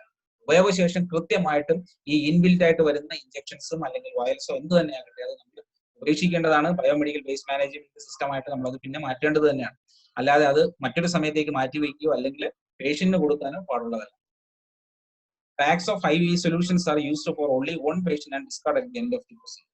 അതുപോലെ IV ബാഗുകൾ, സൊല്യൂഷൻ ബാഗുകൾ, ഇതും ഒരൊറ്റ തവണ മാത്രമേ ഉപയോഗിക്കാവൂ. അതും ഒരു പേഷ്യന്റ് മാത്രമേ ഉപയോഗിക്കാവൂ. അത് പിന്നെ ഇതിലേക്ക് മാറ്റി വയ്ക്കാനോ ഒന്നും തന്നെ പാടുള്ളതല്ല. The medication administration tubings and connectors are only used for one patient. അതുപോലെ IV ട്യൂബിങ്സും അതുപോലെ തന്നെ മറ്റ് കണക്ടേഴ്സും ഇതെല്ലാം തന്നെ ഒരൊറ്റ പേഷ്യന്റ് മാത്രമേ ഒരു സാധനം ഉപയോഗിക്കാൻ പാടുള്ളതുള്ളൂ. ഇത് കൈമാറ്റം ചെയ്യാനോ കൈമാറി ഉപയോഗിക്കാനോ ഒന്നും തന്നെ പാടുള്ളതല്ല. ഇത് ഒരു പേഷ്യന്റ് മാത്രമേ ഉപയോഗിക്കാൻ പാടുള്ളതുള്ളൂ. Multi dose injectable medications are only used for one patient. അതുപോലെ തന്നെ മൾട്ടി ഡോസ് ഇഞ്ചെക്ടബിൾ മെഡിക്കേഷൻസ് ഒരു പേഷ്യന്റ് മാത്രമേ ഈ ഡോസ് നമ്മൾ ഉപയോഗിക്കാവൂ. ഇത് കൈമാറ്റം ചെയ്ത് ഉപയോഗിക്കാൻ പാടുള്ളതല്ല. Multi dose medications used for more than one patient are not to be stored or accessed in the immediate area where direct patient occurs. അതുപോലെ മൾട്ടി ഡോസ് മെഡിക്കേഷൻസ് കൂടുതൽ patients for more than one patients are not to be stored or accused in the immediate area. അതായത് പേഷ്യന്റിന് എത്തത്തക്ക രീതിയിലുള്ള സ്ഥലത്ത് ഒരു കാരണവശാലും ഈ ഇത്തരത്തിലുള്ള മൾട്ടി ഡോസ് മെഡിക്കേഷൻസ് നമ്മൾ വയ്ക്കാൻ പാടുള്ളതല്ല. പ്രത്യേകിച്ചും ഒന്നിൽ കൂടുതൽ പേഷ്യന്റിന് ഉപയോഗിക്കാൻ പറ്റുന്ന സാഹചര്യത്തിൽ ഉപയോഗിക്കുന്ന മൾട്ടി ഡോസ് മെഡിക്കേഷൻസ് ആണെങ്കിൽ ഒരു കാരണവശാലും പേഷ്യന്റ് ഏരിയയിൽ ഒന്നും തന്നെ നമ്മൾ ഉപയോഗിക്കാൻ പാടുള്ളതല്ല. ഇത് സേഫ് ആയിട്ട് നമ്മുടെ കസ്റ്റഡിയിൽ തന്നെ വേണ്ടതാണ്. പ്രത്യേകിച്ചും ബ്ലഡ് ഗ്ലൂക്കോസ് മോണിറ്ററിംഗ് പോലുള്ള ഡിവൈസുകൾ, പ്രത്യേകിച്ച് നമ്മുടെ ബോഡി ടച്ച് ചെയ്ത് ഉപയോഗിക്കുന്ന ഇതുപോലുള്ള ഡിവൈസുകൾ എല്ലാം തന്നെ കമ്പനി പറയുന്ന രീതിയിൽ ക്ലീൻ ചെയ്ത് ഉപയോഗിക്കാൻ ശ്രദ്ധിക്കേണ്ടതാണ്. ഡിസിൻഫെക്റ്റന്റ് ചെയ്യണം, കൃത്യമായി ജെർമിസൈഡ് ഉപയോഗിച്ച് നമ്മൾ വൈപ്പ് ചെയ്യേണ്ടതാണ്. ഇത് എന്താണോ ഈ കമ്പനി മാനുഫാക്ചറിംഗ് കമ്പനി പറയുന്ന ആ രീതിയിൽ കൃത്യമാക്കി സൂക്ഷിക്കാൻ ശ്രമിക്കേണ്ടതാണ്. പ്രത്യേകിച്ചും സാധാരണഗതിയിൽ ആൽക്കഹോൾ സോപ്പോ അല്ലെങ്കിൽ ബ്ലീച്ച് വൈപ്പോ ഒക്കെ ചെയ്താണ് നമ്മൾ ഇത്തരം വസ്തുക്കൾ സൂക്ഷിക്കുന്നത്. എന്നിരുന്നാൽ തന്നെ ഇതിന് മുമ്പായിട്ട് കമ്പനി എന്താണോ നിർദ്ദേശിച്ചത് എന്നുള്ളത് നമ്മൾ നോക്കി അതിനുശേഷം മാത്രമേ വൈപ്പ് ചെയ്യാൻ പാടുള്ളതുള്ളൂ, അല്ലെങ്കിൽ അതിന് കേട് സംഭവിക്കാവുന്നതാണ്. As for multi-dose vials, they should never be kept in the patient's immediate area. അത് നേരത്തെ പറഞ്ഞത് തന്നെയാണ്, നമ്മുടെ പേഷ്യന്റ് ഏരിയയിൽ ഇത്തരത്തിലുള്ള മൾട്ടി ഡോസ് വയൽസുകൾ നമ്മൾ സൂക്ഷിക്കാൻ പാടുള്ളതല്ല. ദെൻ പോസ്റ്റ് ഓപ്പറേറ്റീവ് ആയിട്ട് അല്ലെങ്കിൽ പോസ്റ്റ് ഓപ്പറേറ്റീവ് ഡിസ്പോസലിന്റെ ഭാഗമായിട്ട് ഉള്ള വസ്തുക്കൾ അല്ലെങ്കിൽ പോസ്റ്റ് ഓപ്പറേറ്റീവ് സെഷൻസ് ഒക്കെ കഴിഞ്ഞതിന് ശേഷം നമ്മൾ ഉപേക്ഷിക്കേണ്ട നീഡിൽസ്, സിറിഞ്ചസ്, അതുപോലെ തന്നെ മറ്റ് അനസ്തേഷ്യയുമായി ബന്ധപ്പെട്ടുണ്ടാകാവുന്ന എപ്പിഡ്യൂറൽ കിട്ടിയതിന് ശേഷം ഉണ്ടാകാവുന്ന വേസ്റ്റ് മെറ്റീരിയൽസ് ഉണ്ട്, സിറിഞ്ചസും അതോടൊപ്പം തന്നെ വയേഴ്സ് ഒക്കെ ഉണ്ട്. ഇതെല്ലാം തന്നെ ആ സമയത്ത് തന്നെ വളരെ ശരിയായ രീതിയിൽ നമ്മൾ ഡിസ്പോസ് ചെയ്ത് മാറ്റേണ്ടത് തന്നെയാണ്. അത് ബയോമെഡിക്കൽ വേസ്റ്റ് മാനേജ്മെന്റ് സിസ്റ്റമായിട്ട് നമ്മൾ ചെയ്യേണ്ടതാണ്. പ്രത്യേകിച്ചും ഇൻജെക്ഷൻ സേഫ്റ്റി എന്ന് പറയുന്നത് ഒരു ഇൻഫെക്ഷൻ കൺട്രോൾ പോളിസിയുടെ ഭാഗം തന്നെയാണ്. അത് കൃത്യമായിട്ട് പാലിക്കേണ്ടതാണ്. ഇത് ചെയ്യുന്ന ഓരോ വ്യക്തിയും റെസ്പോൺസിബിൾ ആണ്. ഇത് നമ്മുടെ അല്ലെങ്കിൽ ബേസിക് നഴ്സിംഗ് കെയറിന്റെ ഭാഗമായിട്ട് നമ്മൾ പരിഗണിച്ചുകൊണ്ട് ഇൻജെക്ഷനിലൂടെ പകരാവുന്ന ഇൻഫെക്ഷൻസ് അല്ലെങ്കിൽ ഇൻജെക്ഷൻ അൺസേഫ് പ്രാക്ടീസിലൂടെ പകരാവുന്ന ഇൻജെക്ഷൻസ് ഇത്തരത്തിലുള്ള സേഫ് പ്രാക്ടീസ് കൊണ്ട് നമ്മൾ അവോയ്ഡ് ചെയ്യേണ്ടതുമാണ്. ഇത് നമ്മുടെ ബേസിക് കർത്തവ്യം കൂടെയാണ്. എല്ലാ നീഡ്ലിസ്റ്റിക് ഇഞ്ചുറീസ് പ്രിവെന്റ് ചെയ്യുന്ന പ്രോട്ടോകോൾ നമ്മൾ പാലിക്കുക. അതോടൊപ്പം തന്നെ പോസ്റ്റ് എക്സ്പോഷർ പ്രൊഫൈലാക്സിസും ഇതിന് ആനുബന്ധികമായി അനുവർത്തിക്കേണ്ടതാണ്. Thank you. സേഫ് ഇഞ്ചക്ഷൻ പ്രാക്ടീസിലോട്ടാണ് പോകുന്നത്. ഓൾറെഡി നമ്മളിത് പല ക്ലാസ്സുകളിൽ പല ആവർത്തിയായി കേൾക്കുന്ന ഒരു കാര്യമാണ്. അതുകൊണ്ട് തന്നെ ഒരു തവണയും കൂടി പ്രത്യേകിച്ചും ഇത്തരത്തിലുള്ള പലവിധമായ സാംക്രമിക രോഗങ്ങളാൽ അല്ലെങ്കിൽ സാംക്രമിക രോഗങ്ങൾ നമ്മുടെ ഇടയിൽ ഇപ്പോൾ ഇങ്ങനെ നടന്നുകൊണ്ടിരിക്കുകയാണ്. അതുകൊണ്ട് തന്നെ വളരെ പ്രധാനമാണ് ഈ സേഫ് ഇഞ്ചക്ഷൻ പ്രാക്ടീസ് എന്നത്. അതുകൊണ്ട് നമ്മൾ പഠിച്ച കാര്യത്തെ ഒന്നുകൂടെ നമ്മൾ ഓർമ്മിക്കുകയാണ് ഇവിടെ ചെയ്തത്. COVID-19 ബന്ധപ്പെട്ട കാര്യങ്ങൾ മാത്രമേ പറയുന്നുള്ളൂ. വേസ്റ്റ് മാനേജ്മെന്റ് നമുക്ക് എല്ലാവർക്കും അറിയാവുന്നതാണ്. ഹോസ്പിറ്റൽ വേസ്റ്റിനെ തന്നെ രണ്ടായിട്ട് തരംതിരിക്കുന്നുണ്ട്, general waste and biomedical waste. General waste സാധാരണ ഉണ്ടാകുന്നത് ബയോമെഡിക്കൽ വേസ്റ്റ് പേഷ്യന്റ് കെയറുമായി ബന്ധപ്പെട്ടത്. WHO കണക്ക് പ്രകാരം ഒരു ആരോഗ്യ സ്ഥാപനത്തിൽ ഒരു ദിവസം ഉണ്ടാകുന്ന വേസ്റ്റിന്റെ 80 മുതൽ 85% ജനറൽ വേസ്റ്റ് ആണ്. വെറും 15 മുതൽ 20% മാത്രമേ ബയോമെഡിക്കൽ വേസ്റ്റ് വരുന്നുള്ളൂ.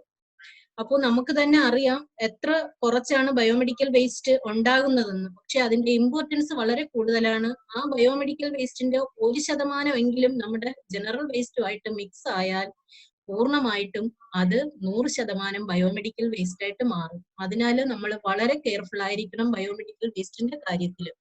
വേസ്റ്റ് മാനേജ്മെന്റിന് നമുക്ക് വ്യക്തമായ ഗൈഡ് ലൈൻ ഉണ്ട്. 1998 തന്നെ ministry of environment and forestry കൃത്യമായ ഒരു നിയമം ഇറക്കിയായിരുന്നു. അതിന്റെ അമെൻഡ്മെന്റ്സ് 2-3 പ്രാവശ്യം അതിന്റെ റിവിഷൻ വന്നിട്ടുണ്ടായി. 2016 മാർച്ചിൽ ഫസ്റ്റ് റിവിഷൻ വന്ന സമയത്ത് തന്നെ അതില് വ്യക്തമായി കളർ കോഡ് അനുസരിച്ച് വേസ്റ്റ് കളക്ട് ചെയ്യാനുള്ള നിയമം വന്നു. എല്ലാ സ്ഥാപനങ്ങളിലും അത് പാലിച്ചുകൊണ്ടിരുന്നു. 2018 മാർച്ചിൽ വീണ്ടും അമെൻഡ്മെന്റ് ചെയ്തു. 2019 ഫെബ്രുവരിയിൽ വീണ്ടും ലേറ്റസ്റ്റ് അമെൻഡ്മെന്റ് വന്നു. അത് കൂടാതെ തന്നെ COVID-19 സാഹചര്യത്തിൽ ഇന്നേ വരെ സെൻട്രൽ പൊല്യൂഷൻ കൺട്രോൾ ബോർഡ് ഏകദേശം 4 റിവിഷൻസ് ഇറക്കിയിട്ടുണ്ട്. അതില് ലാസ്റ്റ് ഇറക്കിയ ഫൈനൽ ആണ് നമ്മളിപ്പോ പറയുന്നത്. COVID-19 ബന്ധപ്പെട്ട പേഷ്യൻസ് വരുമ്പോൾ നമ്മൾ എന്ത് ചെയ്യണം, ആ കൂട്ടത്തില് ഹോസ്പിറ്റലിൽ നിന്ന് സാധാരണ ഉണ്ടാകുന്ന ബയോമെഡിക്കൽ വേസ്റ്റിന്റെയും കൂടി പറയാം. ഇതെല്ലാം നമുക്ക് ഇതിന്റെ സെൻട്രൽ പൊല്യൂഷൻ കൺട്രോൾ ബോർഡിന്റെയും സ്റ്റേറ്റ് പൊല്യൂഷൻ കൺട്രോൾ ബോർഡിന്റെയും സൈറ്റിൽ ലഭ്യമാണ്. വിശദമായി അതിൽ എങ്ങനെയാണ് എന്തൊക്കെ ചെയ്യണം എന്നുള്ളതും കൂടി പറയുന്നുണ്ട്.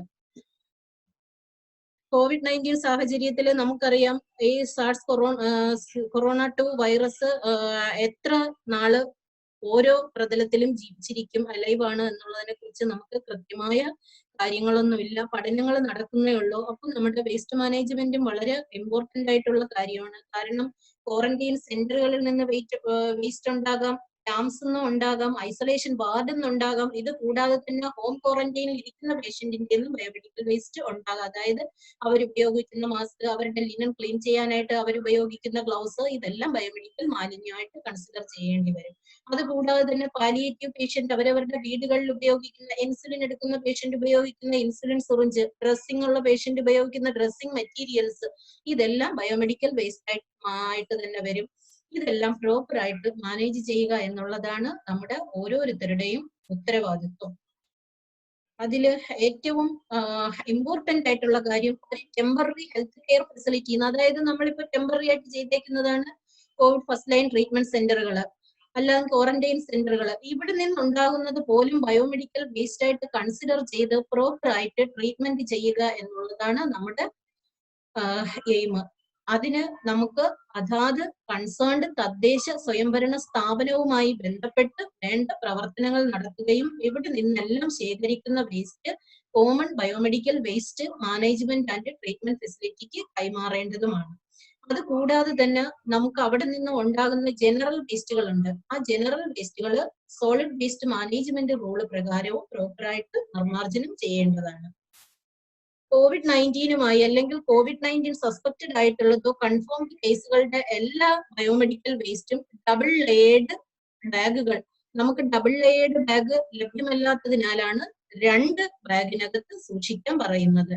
2 ബാഗിനകത്താക്കി മാത്രമേ അത് സൂക്ഷിക്കാൻ പാടുള്ളൂ. ലീക്ക് പ്രൂഫ് ആയിരിക്കണം, ബയോഹസാർഡ് സിമ്പൽ ഉണ്ടായിരിക്കണം. ഇത്രയും കാര്യങ്ങൾ ശ്രദ്ധിക്കുക.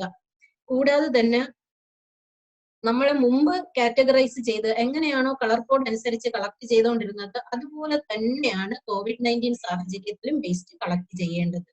ഇവിടെ ഒരു വ്യത്യാസം മാത്രമേ ഉള്ളൂ. ജനറൽ പൂളിലും ബയോമെഡിക്കൽ വേസ്റ്റ് ഉണ്ട്, COVID-19 ബയോമെഡിക്കൽ വേസ്റ്റ് ഉണ്ട്. COVID-19 ബയോമെഡിക്കൽ വേസ്റ്റുകളെല്ലാം കളക്ട് ചെയ്യുന്ന ബിന്നിന്റെ പുറത്ത് COVID-19 വേസ്റ്റ് എന്ന് ലേബൽ ചെയ്യുക. ജനറൽ പൂളിൽ നിന്നും കളക്ട് ചെയ്യുന്നതിനകത്ത് ആ സിംഷൻ നമ്മൾ ഉപയോഗിച്ചിരുന്നത് പോലെ തന്നെ ചെയ്താൽ മതിയാകും. കൂടാതെ COVID-19 ബന്ധപ്പെട്ട് ജനറേറ്റ് ചെയ്യുന്ന ബയോമെഡിക്കൽ വേസ്റ്റുകളിലെല്ലാം ഓരോ ബാഗിലും ലേബൽ ചെയ്യണം. അതായത് 2 കവറിട്ട ഒരു പാക്ക്, അത് കെട്ടുന്നതിന് മുമ്പായിട്ട് അതിനകത്ത് ഡേറ്റ്, സമയം, ഏത് യൂണിറ്റിൽ നിന്ന്, ഏത് സ്ഥാപനത്തിൽ നിന്ന്, എപ്പോഴാണ് ഇത് ജനറേറ്റ് ചെയ്തത് എന്നുള്ള ഡീറ്റെയിൽഡ് ലേബലും അതിൽ ഉണ്ടായിരിക്കേണ്ടതാണ്. അതിനുശേഷം മാത്രമേ ഇത് ടെമ്പററി സ്റ്റോറേജ് റൂമിലേക്ക് മാറ്റാൻ പാടുള്ളൂ.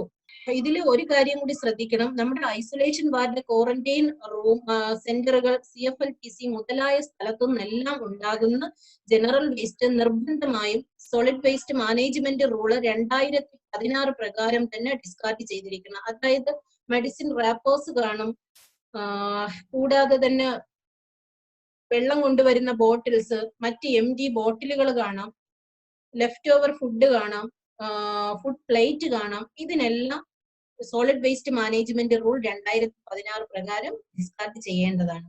ഇവിടെ നമുക്ക് 1-2 സംശയങ്ങൾ സാധാരണ ഉണ്ടാകാം. പേഷ്യന്റ് ആ ബോട്ടിൽ ഉപയോഗിച്ച് വെള്ളം കുടിച്ചു, നമുക്ക് സ്വാഭാവികമായി അവരുടെ റെസ്പിറേറ്ററി സെക്രീഷൻ ബോട്ടിൽ ഉണ്ടായോ? അത്തരം സംശയമുള്ള സാഹചര്യങ്ങളിലെല്ലാം പേഷ്യന്റ് യൂസ് ചെയ്തത് ഡീകണ്ടാമിനേറ്റ് ചെയ്യാൻ പറ്റിയാൽ ഡീകണ്ടാമിനേറ്റ് തന്നെ ചെയ്യണം. അതായത് വെള്ളം കുടിക്കുന്നതിന് ഉപയോഗിക്കുന്ന ബോട്ടിലുകൾ, ഇത്തരം കാര്യങ്ങളെല്ലാം 1% ബ്ലീച്ചിങ് സൊല്യൂഷനിൽ 20 മിനിറ്റ് ഇട്ടതിന് ശേഷം അതിനെ എടുത്ത് വാഷ് ചെയ്ത് വേണം നമ്മുടെ സ്ഥാപനത്തിലെ കളക്ഷൻ ഫെസിലിറ്റിയിലേക്ക് സൂക്ഷിക്കാനുള്ളത്. ആ കളക്ഷൻ ഫെസിലിറ്റിയിലായിരിക്കണം LSGD അംഗീകരിച്ച സ്ക്രാപ്പേഴ്സിനോ അല്ലെങ്കിൽ ഓൾഡ് സ്ക്രാപ്പേഴ്സിനോ അല്ലെങ്കിൽ ശുചിത്വ മിഷൻ വഴിയോ അല്ല എങ്കിൽ ഏതാണോ ഏജൻസി നമ്മുടെ സ്ഥാപനവുമായി റിലേറ്റ് ചെയ്തേക്കുന്ന ആ ഏജൻസിക്ക് കൈമാറേണ്ടത്. ഫുഡ് വേസ്റ്റിന്റെ കാര്യത്തിൽ കെയർഫുൾ ആയിരിക്കണം. കോമൺ ആയിട്ട് ജനറൽ പൂളിൽ നിന്നുണ്ടാകുന്ന ഫുഡ് വേസ്റ്റിന്റെ കൂടെ ഇതിനെ നമ്മൾ മിക്സ് ചെയ്ത് വിടേണ്ട കാര്യമില്ല.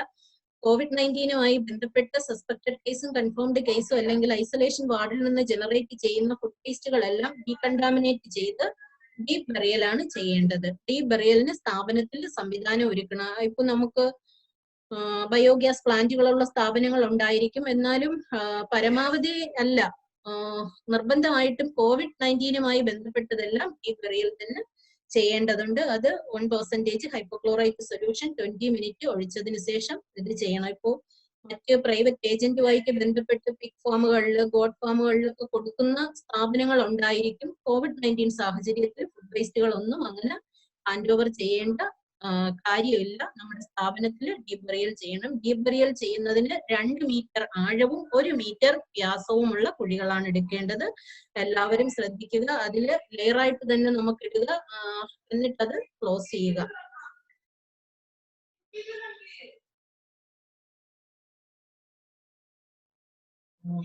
ബയോമെഡിക്കൽ വേസ്റ്റ് കളക്ട് ചെയ്യുന്നതിന് ഒരു കാരണവശാലും കമ്പോസ്റ്റബിൾ ആയിട്ടുള്ള ബാഗുകൾ ഉപയോഗിക്കാൻ പാടില്ല. Compostable bag should be used for collecting waste. അതായത് ഫുഡ് വേസ്റ്റ് അങ്ങനെയുള്ള കാര്യങ്ങൾ മാത്രം കളക്ട് ചെയ്യുക. കാരണം ഈ ബാഗോട് കൂടി തന്നെ നമുക്കത് ഡീബറിയൽ ചെയ്യാൻ പറ്റും. Separate record of waste generated from COVID-19 isolation ward. കാരണം നമുക്കറിയാൻ പറ്റും ബയോമെഡിക്കൽ വേസ്റ്റ് മാനേജ്മെന്റ് റൂള് പ്രകാരം മാർച്ച് 2018 വന്ന അമെന്റ്മെന്റിലെ എല്ലാ വേസ്റ്റും കൃത്യമായി തൂക്കി എഴുതണമെന്ന് പറഞ്ഞു. അതുകൂടാതെ 2019 വീണ്ടും അമെന്റ്മെന്റ് വന്നു ഫെബ്രുവരിയിൽ. അതില് എല്ലാ സ്ഥാപനങ്ങളും ഓരോ ദിവസവും ജനറേറ്റ് ചെയ്യുന്ന വേസ്റ്റിന്റെ മന്ത്ലി റിപ്പോർട്ട് അവരുടെ സ്ഥാപനത്തിന് ഒരു വെബ്സൈറ്റ് ഉണ്ടായിരിക്കുകയും അതിലേക്ക് അപ്ലോഡ് ചെയ്യണമെന്നും നിർദ്ദേശിച്ചിട്ടുണ്ട്. അപ്പോ കൃത്യമായ തൂക്കം രേഖപ്പെടുത്തണം. ബയോമെഡിക്കൽ വേസ്റ്റ് നമുക്കിപ്പോ 4 കളർ കോഡഡ് ആയിട്ടാണ് നമ്മൾ കളക്ട് ചെയ്യുന്നത്. അതിന്റെ തൂക്കവും ജനറൽ വേസ്റ്റിന്റെതും സെപ്പറേറ്റ് ആയിട്ട് എഴുതുകയും കൂടാതെ COVID-19 ബന്ധപ്പെട്ടതിന് ഒരു സെപ്പറേറ്റ് റെക്കോർഡ് സൂക്ഷിക്കേണ്ടതാണ്. എല്ലാവർക്കും അറിയാം നമ്മൾ ഇത് പാലിച്ചുകൊണ്ടിരിക്കുകയാണ്, എന്നാലും ഇത് സൂക്ഷിക്കണം. അത് കൂടാതെ തന്നെ ഇപ്പൊ ഒരു പുതിയ വെബ്സൈറ്റ് കൂടി തുടങ്ങിയിട്ടുണ്ട് COVID-19 ബന്ധപ്പെട്ട വേസ്റ്റിന്റെ കണക്ക് അപ്ലോഡ് ചെയ്യാനായിട്ടുള്ളത്. താഴോട്ട് അത് പറയാം.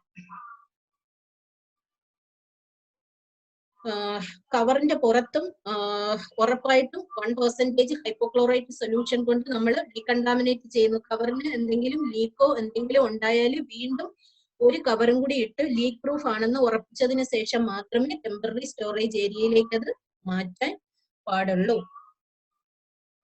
COVID-19 ബന്ധപ്പെട്ട വേസ്റ്റുകളെല്ലാം സെൻട്രൽ പൊല്യൂഷൻ കൺട്രോൾ ബോർഡിന്റെ ഒരു മൊബൈൽ ആപ്ലിക്കേഷനിലേക്ക് നമ്മൾ എൻട്രി ചെയ്യേണ്ടതുണ്ട്. അതായത് COVID-19 DWM എന്നുള്ള ആപ്ലിക്കേഷനിലേക്ക് മൊബൈലിലെ പ്ലേ സ്റ്റോറിൽ കയറിയാൽ മതി. ഇത് നമുക്ക് ഡൗൺലോഡ് ചെയ്യാൻ പറ്റും. അതിലേക്ക് കൃത്യമായി എൻട്രി ചെയ്യേണ്ട ആവശ്യമുണ്ട്. ദിവസവും അത് എൻട്രി ചെയ്യാം നമുക്ക്, അല്ലെങ്കിൽ 2-3 ദിവസം കൂടുമ്പോൾ കൃത്യമായ കണക്കത്തിൽ എൻട്രി ചെയ്യണം. എത്ര തൂക്കം ഉണ്ടായിരുന്നു ഓരോ കളർ കോഡും, ചുവപ്പിന് ഇത്ര, മഞ്ഞയ്ക്ക് ഇത്ര, നീല, വെള്ള, ഇത്രയും തരത്തിൽ എഴുതണം. നേരത്തെ സരിൻ സാറിന്റെ ക്ലാസ്സിൽ നിങ്ങൾ കേട്ടായിരുന്നു നീഡിൽ ഷാർപ്പിനെല്ലാം tamper proof and puncture proof കണ്ടെയ്നറുകൾ യൂസ് ചെയ്യണമെന്നും. COVID-19 സാഹചര്യത്തിൽ നമ്മൾ അവിടെ ഒരു കാര്യം കൂടി ശ്രദ്ധിക്കണം, ഇത് കോസ്റ്റ്ലി ആണ്. നമുക്ക് 3 തരത്തിലാണ് available: 1 litre, 3 litre, 5 litre. COVID-19 ബന്ധപ്പെട്ട വേസ്റ്റുകൾ എല്ലാം ഷാർപ്പ് വേസ്റ്റുകൾ എല്ലാം കളക്ട് ചെയ്യുന്നതിന് 1 ലിറ്റർ കണ്ടെയ്നറുകൾ യൂസ് ചെയ്യുന്നതാണ് സ്യൂട്ടബിൾ. കാരണം കൂടുതൽ ദിവസം നമുക്കിത് വെക്കാൻ കഴിയില്ല. ആയതിനാൽ 1 ലിറ്റർ ആണെങ്കിൽ 2-3 ദിവസം കഴിയുമ്പോൾ നമുക്കിത് കോമൺ വേസ്റ്റ് ട്രീറ്റ്മെന്റ് ഫെസിലിറ്റിക്ക് ഹാൻഡ് ഓവർ ചെയ്യാൻ പറ്റും. ഡെയിലി അതിന്റെ ഔട്ടറും ഇൻ ബിറ്റ്വീൻ നമുക്കത് സോയിൽഡ് ആണെന്ന് തോന്നിയാൽ ഹൈപ്പോക്ലോറൈറ്റ് കൊണ്ട് ഉറപ്പായിട്ടും അത് ഡീകണ്ടാമിനേറ്റ് ചെയ്ത് തന്നെ വെക്കേണ്ടതുണ്ട്. വർക്കേഴ്സ് എല്ലാം ഡെഡിക്കേറ്റഡ് വർക്കേഴ്സ് ആയിരിക്കണം. അതായത് COVID-19 ബന്ധപ്പെട്ട വേസ്റ്റുകൾ ഹാൻഡിൽ ചെയ്യുന്നതിന് സ്റ്റാഫിന് കൃത്യമായ ട്രെയിനിങ് കൊടുക്കണം. അത് ഏത് വഴിയാണ് കൊണ്ടുപോകേണ്ടതെന്ന് നമുക്ക് എല്ലാവർക്കും പറഞ്ഞു കൊടുത്തിരിക്കണം. നമ്മളെല്ലാവരും അത് അറിഞ്ഞിരിക്കണം. സ്റ്റാഫിന്റെയും പേഷ്യന്റിന്റെയും ട്രാഫിക് കുറഞ്ഞ ഏരിയയിലും തിരക്ക് കുറഞ്ഞ സമയത്തും മാത്രമേ വേസ്റ്റ് ഷിഫ്റ്റ് ചെയ്യാൻ പാടുള്ളൂ. പ്രോപ്പർ ആയിട്ടുള്ള PPE ധരിച്ചിരിക്കണം. പ്രോപ്പർ ആയിട്ടുള്ള ട്രെയിനിങ് എല്ലാ ജീവനക്കാർക്കും കൊടുത്തിരിക്കണം. അതിന്റെ ഒരു രജിസ്റ്ററും മെയിൻറ്റെയിൻ ചെയ്യേണ്ടതാണ്. കൂടാതെ തന്നെ സ്റ്റാഫിന്റെ ഹെൽത്ത് ചെക്കപ്പ് നടത്തിയിരിക്കേണ്ടതാണ്. അതിനും ഒരു രജിസ്റ്റർ മെയിൻറ്റെയിൻ ചെയ്യേണ്ടതാണ്. വേസ്റ്റിന്റെ സെഗ്രിഗേഷൻ എവിടെയാണോ ജനറേറ്റ് ചെയ്യുന്നത് ആ സ്ഥലത്ത് തന്നെ ചെയ്യേണ്ടതുണ്ട്. ഈ സാഹചര്യത്തിലെങ്കിലും നമ്മൾ എല്ലാവരും കട്ടായം നിൽക്കേണ്ടതാണ്. അവിടെ കാറ്റഗറിയോ അല്ലെങ്കിൽ നമ്മുടെ മറ്റ് കാര്യങ്ങളോ ഒന്നും നോക്കേണ്ടതില്ല. ആരാണോ വേസ്റ്റ് അവിടെ ജനറേറ്റ് ചെയ്തത് അവരെ കൃത്യമായി അത് സെഗ്രിഗേറ്റ് ചെയ്തിടുക എന്നുള്ളത് നമ്മുടെ സ്ഥാപനത്തിന്റെ ഒരു പോളിസി ആയിട്ട് തന്നെ കൊണ്ടുവരിക. അതിലൊരു മാറ്റവും വരുത്തരുത്. എങ്കിൽ മാത്രമേ നമുക്ക് തുടർകാലത്തും ഇത് മുന്നോട്ട് കൊണ്ടുപോകാൻ കഴിയൂ. ബയോമെഡിക്കൽ വേസ്റ്റും ജനറൽ വേസ്റ്റും ഒരു കാരണവശാലും കൂടിക്കലരാൻ പാടുള്ളതല്ല. വേസ്റ്റ് ഹാൻഡ്ലേഴ്സിനെല്ലാം പ്രോപ്പർ ആയിട്ടുള്ള ട്രെയിനിങ് കൊടുക്കണം. ഹാൻഡ് ഹൈജീനെ കുറിച്ച്, റെസ്പിറേറ്ററി ഹൈജീനെ കുറിച്ച്, സോഷ്യൽ ഡിസ്റ്റൻസിനെ കുറിച്ച്, PPEയുടെ ഉപയോഗത്തിനെ കുറിച്ച്, വേസ്റ്റ് എങ്ങനെ ട്രാൻസ്പോർട്ട് ചെയ്യും, വേസ്റ്റ് ട്രാൻസ്പോർട്ട് ചെയ്ത എക്യുപ്മെന്റ്സ് അതായത് ട്രോളീസ്, ബക്കറ്റ്സ് ഇതെല്ലാം എങ്ങനെ ക്ലീൻ ചെയ്യണം എന്നുള്ളതിനെ കുറിച്ചെല്ലാം പ്രോപ്പർ ആയിട്ടുള്ള ട്രെയിനിങ് കൊടുക്കണം. COVID-19 ബന്ധപ്പെട്ട് ഇപ്പൊ സാമ്പിൾ കളക്ഷന്റെ ഭാഗമായിട്ട് നമുക്ക് ഉണ്ടാകാം. അത് എങ്ങനെയാണ് നമ്മുടെ സ്ഥാപനത്തിൽ തിരിച്ചു കൊണ്ടുവന്ന് അത് ഡിസ്കാർഡ് ചെയ്യേണ്ടതെന്ന് വ്യക്തമായ ഗൈഡ് ലൈൻ ഉണ്ടായിരിക്കണം. അല്ല എങ്കിൽ സാമ്പിൾ കളക്ട് ചെയ്യാൻ പോകുന്ന സ്ഥലത്ത് അതാത് സ്ഥലത്ത് തദ്ദേശ സ്വയംഭരണ സ്ഥാപനം അത് എങ്ങനെയാണ് ഹാൻഡിൽ ചെയ്യാനായിട്ടുള്ള സംവിധാനം ഒരുക്കിയിരിക്കുന്നത് എന്നെല്ലാം നമ്മുടെ സ്ഥാപനവുമായി ബന്ധപ്പെട്ടൊരു പൂർണ്ണമായ അല്ലെങ്കിൽ ഒരു വ്യക്തമായ തീരുമാനം ഉണ്ടായിരിക്കേണ്ടതാണ്. താഴോട്ട് ഓരോ സെന്ററിലും ഉള്ളതാണ് കാണിച്ചേക്കുന്നത്. അത് നമുക്ക് ഡീറ്റെയിൽ ആയിട്ട് വേണമെന്നില്ല, ഓരോരുത്തരുടെയും റെസ്പോൺസിബിലിറ്റിയാണ്. ഹോം ക്വാറന്റൈനിലുള്ള ഓരോരുത്തരുടെയും റെസ്പോൺസിബിലിറ്റിയാണ്. അപ്പോൾ ഹോം ക്വാറന്റൈനിലൊക്കെ ഉള്ളപ്പോൾ വളരെ ചെറിയ ക്വാണ്ടിറ്റിയാണ് വേസ്റ്റ് ഉണ്ടാകുന്നത്. അത് അതാത് സ്ഥലത്ത് തദ്ദേശ സ്വയംഭരണ സ്ഥാപനം വഴി കളക്ട് ചെയ്ത് കോമൺ വേസ്റ്റ് ട്രീറ്റ്മെന്റ് ഫെസിലിറ്റിക്ക് കൊടുത്താൽ അങ്ങനെ, അല്ല എങ്കിലും നമ്മൾ കൊടുക്കാനുള്ള നിർദ്ദേശം ബയോമെഡിക്കൽ വേസ്റ്റുകളെല്ലാം ഡീബറിയൽ അല്ലെങ്കിൽ ഇൻസിനറേഷൻ ചെയ്യാൻ പറയണം. ഇൻസിനറേഷൻ കത്തിച്ചു കളയുക. അപ്പൊ വീണ്ടും നമുക്കൊരു സംശയം ഉണ്ടാകും, പൊല്യൂഷൻ ഉണ്ടാകാനുള്ള സാധ്യതയില്ലെന്ന്. COVID-19 സാഹചര്യത്തിൽ ധാരാളം മാസ്കുകൾ എല്ലാവരും ഉപയോഗിക്കുന്നുണ്ട്. അത് കത്തിച്ചു കളയുവാനാണ്, ഇൻസിനറേഷനാണ് പൊല്യൂഷൻ കൺട്രോൾ ബോർഡിൽ നിന്നുള്ള നിർദ്ദേശം. അല്ല എങ്കിൽ കൺസേൺഡ് അതോറിറ്റി കളക്ട് ചെയ്ത് അത് കോമൺ വേസ്റ്റ് ട്രീറ്റ്മെന്റ് ഫെസിലിറ്റിക്ക് ഹാൻഡ് ഓവർ ചെയ്യുക. ബാക്കിയുള്ളത് നമുക്ക് എല്ലാവർക്കും അറിയാന്നുള്ളത് പോലെ തന്നെ മുൻകാലങ്ങളിൽ നമ്മൾ കളർ കോഡ് അനുസരിച്ച് ചെയ്തുകൊണ്ടിരുന്നത് പോലെ തന്നെ ചെയ്യേണ്ടത്. അതില് ഒരു മാറ്റവും വന്നിട്ടില്ല. ഒരു മാറ്റം വന്നേക്കുന്നത് ഇപ്പൊ നമുക്ക് ബയോമെഡിക്കൽ വേസ്റ്റ് ട്രീറ്റ്മെന്റ് ഫെസിലിറ്റിക്കാര് എന്തൊക്കെ ചെയ്യണമെന്ന്, നമ്മുടെ സ്ഥാപനത്തിൽ അവരെ കളക്ട് ചെയ്യാൻ വരുമ്പോൾ അവര് പ്രോപ്പർ ആയിട്ടുള്ള പേഴ്സണൽ പ്രൊട്ടക്റ്റീവ് എക്യുപ്മെന്റ് യൂസ് ചെയ്യണോ എന്നുള്ളത് സ്ഥാപനത്തിലെ ഇൻഫെക്ഷൻ കൺട്രോൾ ടീം ഉറപ്പിക്കേണ്ടതാണ്. അതുകൊണ്ട് നമ്മുടെ ടെമ്പററി സ്റ്റോറേജ് ഏരിയയിൽ ഹാൻഡ് വാഷിംഗ് ഫെസിലിറ്റി ഉണ്ടായിരിക്കണം, സാനിറ്റൈസർ ഉണ്ടായിരിക്കണം, സോപ്പ് സൊല്യൂഷൻ ഉണ്ടായിരിക്കണം. ഇതും നമ്മൾ ഉറപ്പിക്കേണ്ടതാണ്. അടുത്ത് നമ്മൾ കറക്റ്റ് ആക്കി വെച്ചേക്കുന്നത് അവരെ പ്രോപ്പർ ആയിട്ടാണോ കൊണ്ടുപോകുന്നതെന്ന് നമ്മൾ ഉറപ്പിക്കേണ്ടതാണ്. ബാഗുകൾ സെലക്ട് ചെയ്യുന്ന സന്ദർഭത്തിലും 1-2 കാര്യങ്ങൾ ശ്രദ്ധിക്കേണ്ടതാണ്. പലതരത്തിലുള്ള ബാഗ് നമുക്ക് അവൈലബിൾ ആണ്. ഓരോ യൂണിറ്റിനും സൂട്ടബിൾ ആയിട്ടുള്ള ബാഗ് തന്നെ നമ്മൾ പരമാവധി സെലക്ട് ചെയ്താല് നമുക്ക് അവിടെ മണി റിസോഴ്സ് സേവ് ചെയ്യാൻ കഴിയും. ഉദാഹരണമായിട്ട് യെല്ലോ ബാഗ്, റെഡ് ബാഗ് ഒക്കെ 2-3 തരത്തിൽ അവൈലബിൾ ആണ്. ഓരോ സ്ഥലത്തും ജനറേറ്റ് ചെയ്യുന്ന വേസ്റ്റിന്റെ അളവിനനുസരിച്ചുള്ള ബാഗുകളായിരിക്കണം സെലക്ട് ചെയ്യേണ്ടത്. ട്രോളി, ഇതുപോലെയുള്ള ട്രോളി അറേഞ്ച് ചെയ്താൽ 3 വേസ്റ്റും ഒന്നിച്ച് നമുക്ക് ട്രാൻസ്പോർട്ട് ചെയ്യാൻ പറ്റും. പിന്നെ tamper proof and puncture proof കണ്ടെയ്നറേ ഉള്ളൂ. അത് 2-3 ദിവസത്തിലൊരിക്കൽ മാത്രം നമുക്ക് മാറ്റിയാൽ മതിയായിരിക്കും. COVID-19 സാഹചര്യത്തിൽ ബ്ലൂ കളറിൽ കളക്ട് ചെയ്യുന്ന ഷാർപ്പുകളല്ല, അതായത് ആംബ്യൂൾസ്, വയൽസ് എല്ലാം ഡീകണ്ടാമിനേറ്റ് ചെയ്യാനാണ് നിർദ്ദേശം. അത് ഡീകണ്ടാമിനേറ്റ് ചെയ്തു തന്നെ വെക്കുക. ജനറൽ പൂളിലുള്ളത് ഡീകണ്ടാമിനേറ്റ് ചെയ്യേണ്ട. ഇപ്പൊ നമ്മൾ ഡയറക്റ്റ് ആണ് ബ്ലൂ കണ്ടെയ്നറിലേക്ക് ഇടുന്നത്, അതുപോലെ തന്നെ പാലിച്ചാൽ മതിയാകും.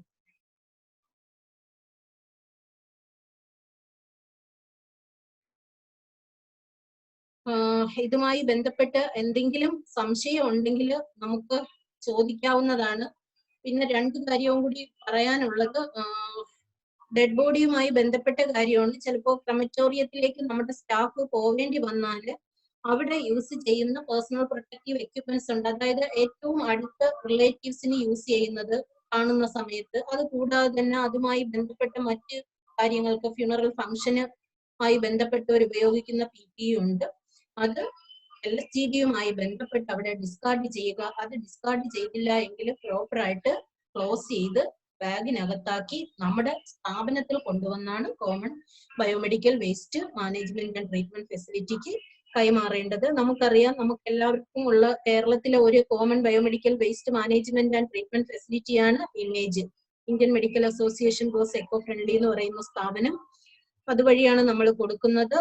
അവരുമായി ബന്ധപ്പെട്ട എല്ലാ കാര്യങ്ങൾക്കും അവരുടെ സൈറ്റിൽ കയറി നമുക്ക് അറിയാൻ പറ്റും.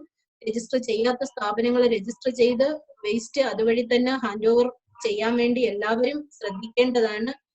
Waste violation of waste management rule എന്ന് പറയുന്നത് അതൊരു കുറ്റകരമാണ്. നമ്മൾ എല്ലാവരും അത് അറിഞ്ഞിരിക്കേണ്ടതാണ്. അതുപോലെ തന്നെ നമ്മുടെ സൈറ്റിനകത്ത് കൃത്യമായ അപ്ഡേഷൻ നടത്തുക എന്നുള്ളതും ഇമ്പോർട്ടന്റ് ആയിട്ടുള്ള കാര്യമാണ്.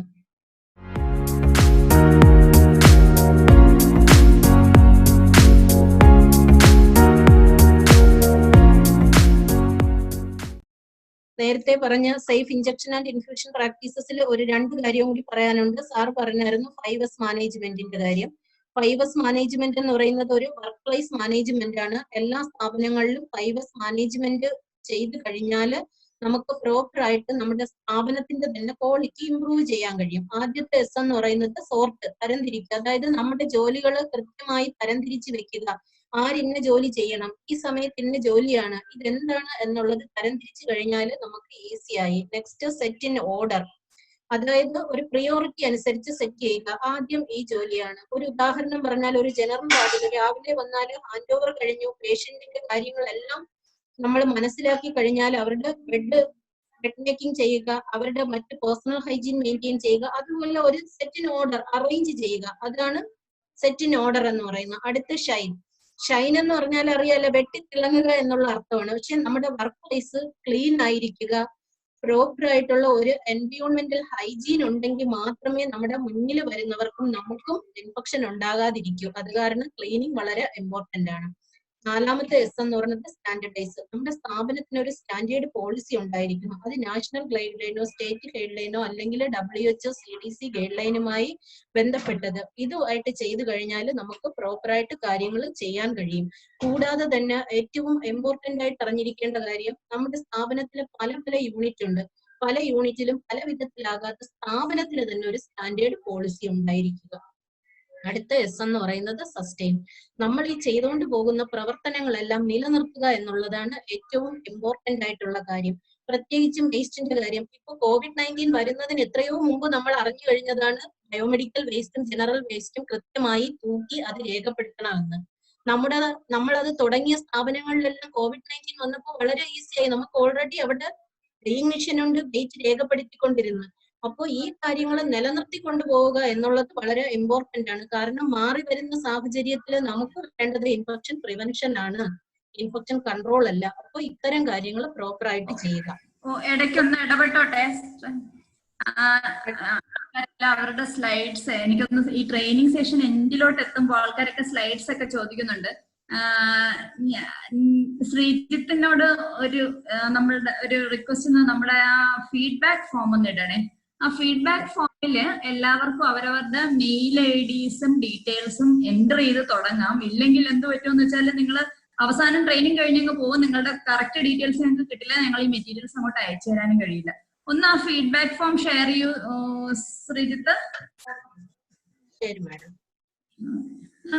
Training continue. ഫീഡ്ബാക്ക് ഫോം നിങ്ങളുടെ ഗ്രൂപ്പിൽ വരും, അതിൽ എൻ്റർ ചെയ്യണം നിങ്ങളുടെ ഡീറ്റെയിൽസ്. എല്ലാവർക്കും സർട്ടിഫിക്കറ്റും മെറ്റീരിയൽസും അയച്ചു തരുന്നതായിരിക്കും. അടുത്ത ഒരു കാര്യം കൂടി, പോസ്റ്റ് എക്സ്പോഷർ പ്രൊഫൈലാക്സിസിനെ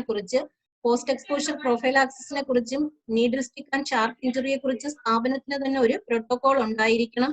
എന്താണ് നമ്മൾ ഓരോരുത്തരും ചെയ്യേണ്ടതെന്ന് നമ്മുടെ സ്ഥാപനത്തിലെ എല്ലാ ജീവനക്കാരും അറിഞ്ഞിരിക്കണം. പോസ്റ്റ് എക്സ്പോഷർ മെഡിസിൻ കഴിക്കുന്നതിന് ബുദ്ധിമുട്ടില്ലാതെ ജീവനക്കാരെ വിടാനും നമ്മുടെ ഇൻഫെക്ഷൻ കൺട്രോൾ ടീം തയ്യാറായിരിക്കേണ്ടതാണ്. ഒന്ന് രണ്ട് ഡൗട്ട് വന്ന്, what is the disadvantage of using N95 and 3 layer mask together? ഇതിത്തെ വിശദമായി പറയേണ്ടി വരും, എന്നാലും ജസ്റ്റ് ഒന്ന് പറഞ്ഞു പോകാം. N95 മാസ്കിന്റെ യൂസും 3 ലെയർ മാസ്കിന്റെ യൂസും ഡിഫറന്റ് ആണ്. N95 മാസ്ക് നമ്മൾ പ്രോപ്പർ ആയിട്ട് ധരിച്ചെന്ന് ഉറപ്പുവരുത്തണമെങ്കിൽ 2-3 കാര്യങ്ങൾ ഉണ്ടായിരിക്കണം. അതിലെ ഏറ്റവും ഇമ്പോർട്ടന്റ് ആണ് എയർ ലീക്ക് ടെസ്റ്റ്. അതായത് മാസ്ക് വഴി അല്ലാതെ നമുക്ക് ഒരിക്കലും അതായത് വായു അകത്തേക്ക് കടക്കാൻ പാടില്ല എന്നുള്ളതാണ്. അങ്ങനെ ചെയ്തെങ്കിൽ മാത്രമേ നമുക്ക് പ്രോപ്പർ ആയിട്ട്, അല്ലെങ്കിൽ 95% ഫിൽട്ടർ ചെയ്തത് കിട്ടൂ എന്ന് ഉറപ്പുള്ളൂ. പക്ഷെ അതിന്റെ ആദ്യം നമ്മളൊരു 3 ലെയർ മാസ്ക് കെട്ടിക്കഴിഞ്ഞിട്ടാണ് N95 മാസ്ക് കെട്ടണമെങ്കിൽ ഒരിക്കലും എയർ ലീക്ക് ടെസ്റ്റ് ചെയ്യാൻ സാധ്യമല്ല. തിരിച്ചാണെങ്കിൽ നോക്കാം. 3 ലെയർ മാസ്ക് ആണ് മുകളിൽ വരുന്നതെങ്കിൽ 3 ലെയർ മാസ്കിലെ ഏറ്റവും ചെറിയ പാർട്ടിക്കിൾസ് ഫിൽട്ടർ ചെയ്ത് കിട്ടുന്നില്ല. ആ സാഹചര്യത്തിൽ നമ്മൾ അകത്തൊരു N95 മാസ്ക് ഇരുന്ന് നമുക്ക് യൂസ് ഉണ്ടെന്ന് പറയാൻ കഴിയില്ല. CDC WHO ഗൈഡ് ലൈൻ പ്രകാരവും അതാണ് പറയുന്നത്. നമ്മള് ഏതാണോ നമുക്ക് ആ സമയത്ത്, ഇപ്പൊ എയറോസോൾ ജനറേറ്റ് ചെയ്യുന്ന പ്രൊസീജിയർ ചെയ്യുന്ന സമയത്ത് N95 മതിയെങ്കിൽ N95 യൂസ് ചെയ്യുക. ക്ലിയർ ആയെന്ന് കരുതുന്നു. അടുത്തൊരു സംശയം, how to disinfect pulse oximeter after each use. Pulse oximeter ഓരോ ഉപയോഗത്തിന് മുമ്പും ശേഷവും 70% ഈഥൈൽ ആൽക്കഹോൾ അല്ലെങ്കിൽ ഐസോപ്രോപ്പൈൽ ആൽക്കഹോൾ ഉപയോഗിച്ചാൽ മതിയാകും. N95 റീയൂസ് പോളിസിയാണ് അടുത്തൊരു സംശയം. N95 റീയൂസിന് ഗവൺമെന്റ് ഓഫ് കേരളയുടെ പ്രത്യേകിച്ച് ഗൈഡ് ലൈൻ ഒന്നും വന്നിട്ടില്ല. പല സ്ഥാപനങ്ങളും അവരവരുടേതായ നിലയിൽ ഗൈഡ് ലൈൻ ഇറക്കിയിട്ടുണ്ട്. ആ ഗൈഡ് ലൈൻ എല്ലാം CDC അല്ലെങ്കിൽ WHO മാർഗനിർദ്ദേശ പ്രകാരമാണ്. ഇതില് N95 മാസ്ക് റീയൂസ് ചെയ്യണമെങ്കിൽ നമുക്ക് കുറെ കാര്യങ്ങൾ ശ്രദ്ധിക്കേണ്ടതായുണ്ട്. N95 മാസ്ക് റീയൂസ് ചെയ്യണമെങ്കിൽ CDC ഗൈഡ് ലൈൻ പ്രകാരം ഒരാളിന് കുറഞ്ഞത് 5 N95 മാസ്ക് എങ്കിലും ഉണ്ടായിരിക്കണം. ആ ഓരോ N95 മാസ്കിലും മാസ്ക് 1, 2, 3, 4, 5 എന്ന് മാർക്ക് ചെയ്തിരിക്കണം. കൂടാതെ പേരും എഴുതിയിരിക്കണം. മാസ്ക് റീയൂസ് ചെയ്യുന്നതിന് മാനുഫാക്ചേഴ്സിന്റെ ഇൻസ്ട്രക്ഷൻ ആദ്യമായി ശ്രദ്ധിക്കണം. അതൊരു പ്രോപ്പർ ആയിട്ടുള്ള N95 മാസ്ക് ആണെന്ന് ഉറപ്പുവരുത്തണം. നിയോ സർട്ടിഫൈഡ് ആയിരിക്കണം.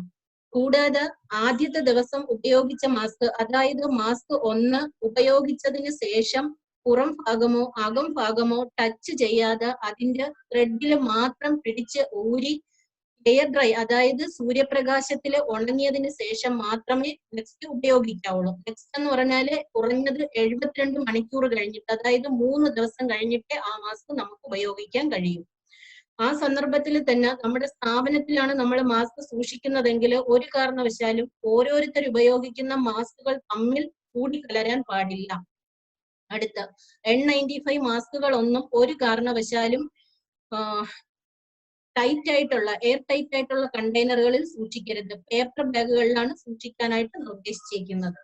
ഇത്തരം കാര്യങ്ങൾ ശ്രദ്ധിക്കുക. മാസ്കിൽ ഏതെങ്കിലും വിധത്തിലുള്ള സ്പ്ലാഷസ് ഉണ്ടായി അല്ലെങ്കിൽ അത് സോയിൽഡ് ആയെന്ന് തോന്നിയാൽ ഒരു കാരണവശാലും റീയൂസ് ചെയ്യാൻ പാടില്ല. CDC ഗൈഡ് ലൈനിൽ ഇത്തരം കാര്യങ്ങളാണ് പറയുന്നത്.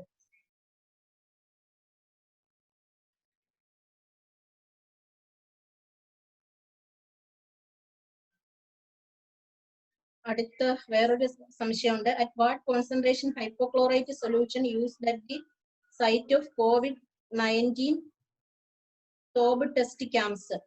1% ഹൈപ്പോക്ലോറൈറ്റ് സൊല്യൂഷൻ ആണ് എല്ലാ സ്ഥലത്തും ഉപയോഗിക്കേണ്ടത്. ഹൗസ് കീപ്പിംഗ്, അതായത് ഫ്ലോർ ക്ലീനിങ്ങിനാണെങ്കിലും എക്യുപ്മെന്റ് ക്ലീനിങ്ങിനാണെങ്കിലും COVID-19 സാഹചര്യത്തിൽ 1% ഹൈപ്പോക്ലോറൈറ്റ് സൊല്യൂഷൻ ആണ് ഉപയോഗിക്കാൻ പറയുന്നത്. ഇത് പറ്റാത്ത സ്ഥലത്ത് മാത്രമേ 70% മുകളിൽ ആൽക്കഹോൾ കണ്ടന്റ് അടങ്ങിയിട്ടുള്ള, അതായത് ഈഥൈൽ ആൽക്കഹോളോ ഐസോപ്രോപ്പൈൽ ആൽക്കഹോളോ ഉപയോഗിക്കാൻ നിർദ്ദേശിച്ചിരിക്കുന്നത്. How to disinfect COVID-19 antigen test card reader and related things after showing positive result? അതിനകത്ത് നമുക്ക് ഡിസ്കാർഡ് ചെയ്യാനുള്ളത് ബയോമെഡിക്കൽ വേസ്റ്റ് മാനേജ്മെന്റ് റൂൾ പ്രകാരം ഡിസ്കാർഡ് ചെയ്യുക. ഡിസ്കാർഡ് ചെയ്യാൻ പറ്റാത്തത് നമുക്ക് അവിടെ മാനുഫാക്ചേഴ്സിന്റെ എക്വിപ്മെന്റിന്റെ മാനുഫാക്ചേഴ്സിന്റെ ഇൻസ്ട്രക്ഷൻ നോക്കുക. കൂടാതെ 70% ഈഥൈൽ ആൽക്കഹോൾ അല്ലെങ്കിൽ ഐസോപ്രോപ്പൈൽ ആൽക്കഹോൾ ഉപയോഗിക്കുക. വേറെ എന്തെങ്കിലും ഡൗട്ട് ഉണ്ടോ? ഇതുമായി ബന്ധപ്പെട്ട് അറിയാന്നുള്ളത് പറയാം. വേസ്റ്റ് മാനേജ്മെന്റിന് വ്യക്തമായി ഉണ്ട്. അതിന്റെ ഇമ്പോർട്ടന്റ് പാർട്ട് മാത്രമേ പറഞ്ഞിട്ടുള്ളൂ. നിങ്ങൾക്ക് ഈ സ്ലൈഡ് ഷെയർ ചെയ്ത് കിട്ടുന്നതാണ്. COVID-19 ബന്ധപ്പെട്ട മാറ്റം മാത്രമാണ് സ്ലൈഡിലുള്ളത്. മറ്റതിനെല്ലാം നമ്മൾ മുമ്പ് ചെയ്തുകൊണ്ടിരുന്നത് പോലെ തന്നെ biomedical waste management rule 1998 to February 2019 വരെ ഉള്ള ഗൈഡ് ലൈൻസ് വിശദമായി നോക്കുക. 4 എണ്ണമാണ് വന്നേക്കുന്നത് 1998, അത് കഴിഞ്ഞ് മാർച്ച് 2016, പിന്നെ മാർച്ച് 2018 പുതിയ അമെന്റ്മെന്റ് വന്നു. കൂടാതെ ഫെബ്രുവരിയിൽ. അതിനാണ് വെബ്സൈറ്റും ഡീറ്റെയിൽസും ഒക്കെ ഉള്ളത്. ഒരു സംശയം വന്നിരിക്കുന്നത് കളക്ഷൻ ഏരിയയിൽ എത്ര നേരം waste സൂക്ഷിക്കാമെന്നായിരുന്നു. Whether we have to for hypochlorite solution in ambule or vial. ഒരു സംശയം മാഡം കേൾക്കുന്നുണ്ടോ? എത്ര നേരം സൂക്ഷിക്കാമെന്നായിരുന്നു കളക്ഷൻ ഏരിയയിൽ? ഹൈപ്പോക്ലോറൈറ്റ് സൊല്യൂഷൻ നമ്മൾ ഫ്രഷ്ലി പ്രിപ്പയർഡ് ആണ് പറയുന്നത്. പക്ഷെ ഒരു പ്രാവശ്യം പ്രിപ്പയർ ചെയ്ത ഹൈപ്പോക്ലോറൈറ്റ് സൊല്യൂഷൻ ക്ലോസ്ഡ് കണ്ടെയ്നറുകളിലാണ് സൂക്ഷിക്കുന്നതെങ്കിൽ 6 to 8 hours ഉപയോഗിക്കാം. കളക്ട് ചെയ്ത വേസ്റ്റ് കളക്ഷൻ ഏരിയയിൽ എത്ര നേരം? പറയാം മാഡം. ജനറേഷൻ പോയിന്റിൽ വേസ്റ്റ് വിത്തിൻ 24 hours നമ്മൾ മാറ്റണം. നമ്മുടെ സ്ഥാപനത്തിലെ ടെമ്പററി കളക്ഷൻ ഏരിയയിൽ 48 hours ആണ് പറയുന്നത്. ഇപ്പൊ ചില സ്ഥാപനങ്ങളിലെല്ലാം FHC പോലെയുള്ള ചില സ്ഥാപനങ്ങളിലെല്ലാം ഓൾട്ടർനേറ്റ് ഡേയ്സ് അല്ലെങ്കിൽ ആഴ്ചയിൽ 2 ദിവസമാണ് വരുന്നത്. അങ്ങനെയാണെങ്കിൽ ടെമ്പററി റൂം ക്ലോസ്ഡ് ആയിട്ട് പ്രോപ്പറായി അത് ലീക്ക് ഒന്നും ഇല്ല എന്നുള്ള വിധത്തിൽ കണ്ടെയ്നറുകളിൽ സൂക്ഷിക്കുക. അത് മാത്രമേ ഇപ്പൊ ചെയ്യാൻ പറ്റുള്ളൂ. നമ്മുടെ വേസ്റ്റ് മാനേജ്മെന്റ് റൂൾ പ്രകാരം പോയിന്റ് ഓഫ് ജനറേഷനിൽ 24 hours വരെയും ടെമ്പററി കളക്ഷൻ ഏരിയയിൽ 48 hours വരെയും. ഒരു സംശയം, 1-2 സംശയങ്ങൾ വന്നിട്ടുണ്ട്. ഫേസ് ഷീൽഡ് ഏത് കളർ ബാഗിലാണ് ഇടേണ്ടതെന്നാണ്. ഫേസ് ഷീൽഡ് പ്ലാസ്റ്റിക് ആയിട്ടുള്ളതെല്ലാം റെഡ് ബാഗിലാണ്. മുമ്പ് COVID-19 തുടങ്ങിയ സാഹചര്യത്തിൽ ആദ്യത്തെ സെൻട്രൽ പൊല്യൂഷൻ കൺട്രോൾ ബോർഡിന്റെ നിർദ്ദേശത്തിലായിരുന്നു നമ്മൾ മഞ്ഞ ബാഗിൽ ഇട്ടുകൊണ്ടിരുന്നത്. ഇപ്പോ പ്ലാസ്റ്റിക് ഐറ്റംസ് എല്ലാം റെഡ് ബാഗിലാണ് ഇടേണ്ടത്. സെമി പ്ലാസ്റ്റിക്കും ബ്ലഡ് കൊണ്ട് സോയിൽഡ് ആയതും മാത്രമാണ് യെല്ലോ ബാഗിൽ ഇടേണ്ടത്. അടുത്ത് whether we have to for hypochlorite solution in ampoule vial bin. COVID-19 ബന്ധപ്പെട്ട് ഉപയോഗിക്കുന്ന വയൽസും ആംബ്യൂൾസും മാത്രമേ ഡീകണ്ടാമിനേറ്റ് ചെയ്യാനായിട്ട് സെൻട്രൽ പൊല്യൂഷൻ കൺട്രോൾ ബോർഡിന്റെ റിവൈസ്ഡ് ഗൈഡ് ലൈനിൽ പറയുന്നുള്ളൂ. അതിനു മുമ്പ് നമ്മൾ ജനറൽ പൂളിൽ ഉപയോഗിച്ചുകൊണ്ടിരുന്നതെല്ലാം ആദ്യത്തെ പോലെ തന്നെ കളക്ട് ചെയ്യുക, ബ്ലൂ കളർ ബിന്നിൽ കളക്ട് ചെയ്യുക, ടെമ്പററി സ്റ്റോറേജ് റൂമിലേക്ക് മാറ്റുക. വേസ്റ്റ് മാനേജ്മെന്റ്, ബയോമെഡിക്കൽ വേസ്റ്റ് മാത്രമാണ് നമ്മൾ പറയുന്നത്. ജനറൽ വേസ്റ്റിന്റെ എന്തെങ്കിലും ഡൗട്ട് ഉണ്ടെങ്കിൽ ഒന്ന് പറഞ്ഞു പോകാം. ഒരു സംശയം ചോദിച്ചിട്ടുണ്ട്, triple layer mask light colour side ഏത് സൈഡിലാണ് ധരിക്കേണ്ടത്, അകവശത്താണോ? അതെല്ലാവർക്കും ഇപ്പോഴും കൺഫ്യൂഷൻ ആണ്. നമുക്ക് തന്നെ അറിയാം കളർ കൂടിയ പാർട്ടാണ് പുറത്തു വരുന്നത്. പക്ഷെ ഇപ്പൊ തന്നെ നമുക്ക് മാർക്കറ്റിൽ അവൈലബിൾ ആയിട്ടുള്ള പല മാസ്കിന്റെയും പ്ലീറ്റുകൾ താഴോട്ട് വരണമെന്നില്ല. ചിലത് മുകളിലേക്ക് ഫേസ് ചെയ്ത് വരുന്ന വിധത്തിലാണ് അത് ഉണ്ടാക്കിയിരിക്കുന്നത് തന്നെ. അത്തരം സന്ദർഭങ്ങളിൽ നമ്മൾ ആ മാനുഫാക്ചേഴ്സിന്റെ ഇൻസ്ട്രക്ഷനും അതിന്റെ കവറിൽ പറഞ്ഞിരിക്കുന്ന നിർദ്ദേശങ്ങളും പാലിക്കുക. നോർമൽ ആയിട്ട് കളേർഡ് പാർട്ട് ഔട്ട്സൈഡിലും പ്ലീറ്റ് ഡൗൺവേർഡ് ആയിട്ടിരിക്കുന്ന വിധത്തിലുമാണ് സാധാരണ മാസ്കുകൾ. പക്ഷെ ഇപ്പൊ നമുക്ക് ധാരാളം മാസ്കുകൾ പല ചാരിറ്റി വഴി അങ്ങനെയൊക്കെ ലഭിക്കുന്നുണ്ട്. അതിലെല്ലാം നമ്മൾ ത്രെഡ് എടുത്ത് നോക്കുമ്പോൾ നമുക്കറിയാലോ ആ ഒരു വ്യത്യാസം. അത് ഏതാണോ അതുപോലെ തന്നെ ധരിക്കേണ്ടി വരും. യൂട്ടിലിറ്റി ഗ്ലൗസ് ഉപയോഗിക്കാം. അതിന്റെ കാരണം PP എന്ന് പറയുന്നത് എല്ലാം പ്ലാസ്റ്റിക് ആകണമെന്നില്ല. സെമി പ്ലാസ്റ്റിക് വരാം, അല്ലാതെ കോട്ടന്റെ ടൈപ്പും വരാം. അങ്ങനെയുള്ള PPE ഉപയോഗിച്ച് അവർ ടോയ്ലറ്റ് കഴുകുന്ന സന്ദർഭത്തിൽ അത് മുഴുവനും സോയിൽഡ് ആകും, അല്ലെങ്കിൽ വെറ്റാകും. അത് കാരണം അതിന്റെ പുറത്ത് യൂട്ടിലിറ്റി ഗ്ലൗസ് ഉപയോഗിക്കുന്നത് കൊണ്ട് പ്രശ്നമൊന്നും ഉണ്ടാകാനുള്ള സാധ്യതയില്ല. ഓയിലിലും എൻവയോൺമെന്റിലും ഹൈപ്പോക്ലോറൈറ്റ് സ്പ്രേ ചെയ്യുന്നത് കൊണ്ട് വലിയ ഒരു എഫക്റ്റ് ഉള്ളതായിട്ട് പഠനങ്ങളൊന്നും തെളിയിച്ചിട്ടില്ല. പക്ഷെ നമ്മൾ അത് ഓൾട്ടർനേറ്റീവ് പോലെയാണ് ചെയ്യുന്നത്. അതായത് ഒന്നും ഇല്ലെങ്കിലും ഉള്ളതാകട്ടെ എന്നുള്ള ഇതിൽ. കാരണം അത് എത്ര നേരം അതിന്റെ ഡീകണ്ടാമിനേഷൻ സമയം സോയിലില് വരും എന്ന് നമുക്ക് പറയാൻ പറ്റൂല. അത് കൂടാതെ തന്നെ ഓർഗാനിസം എത്ര സമയം അവിടെ അലൈവ് ആണെന്ന് നമുക്ക് പറയാൻ കഴിയില്ല. ഇപ്പൊ നമ്മുടെ വാർഡുകളും ബാക്കി ഫ്ലോറുകളും ഒക്കെ ആണെങ്കിൽ നമുക്ക് പ്രോപ്പറായിട്ട് സർഫസ് സാനിറ്റേഷൻ ചെയ്യാൻ കഴിയും.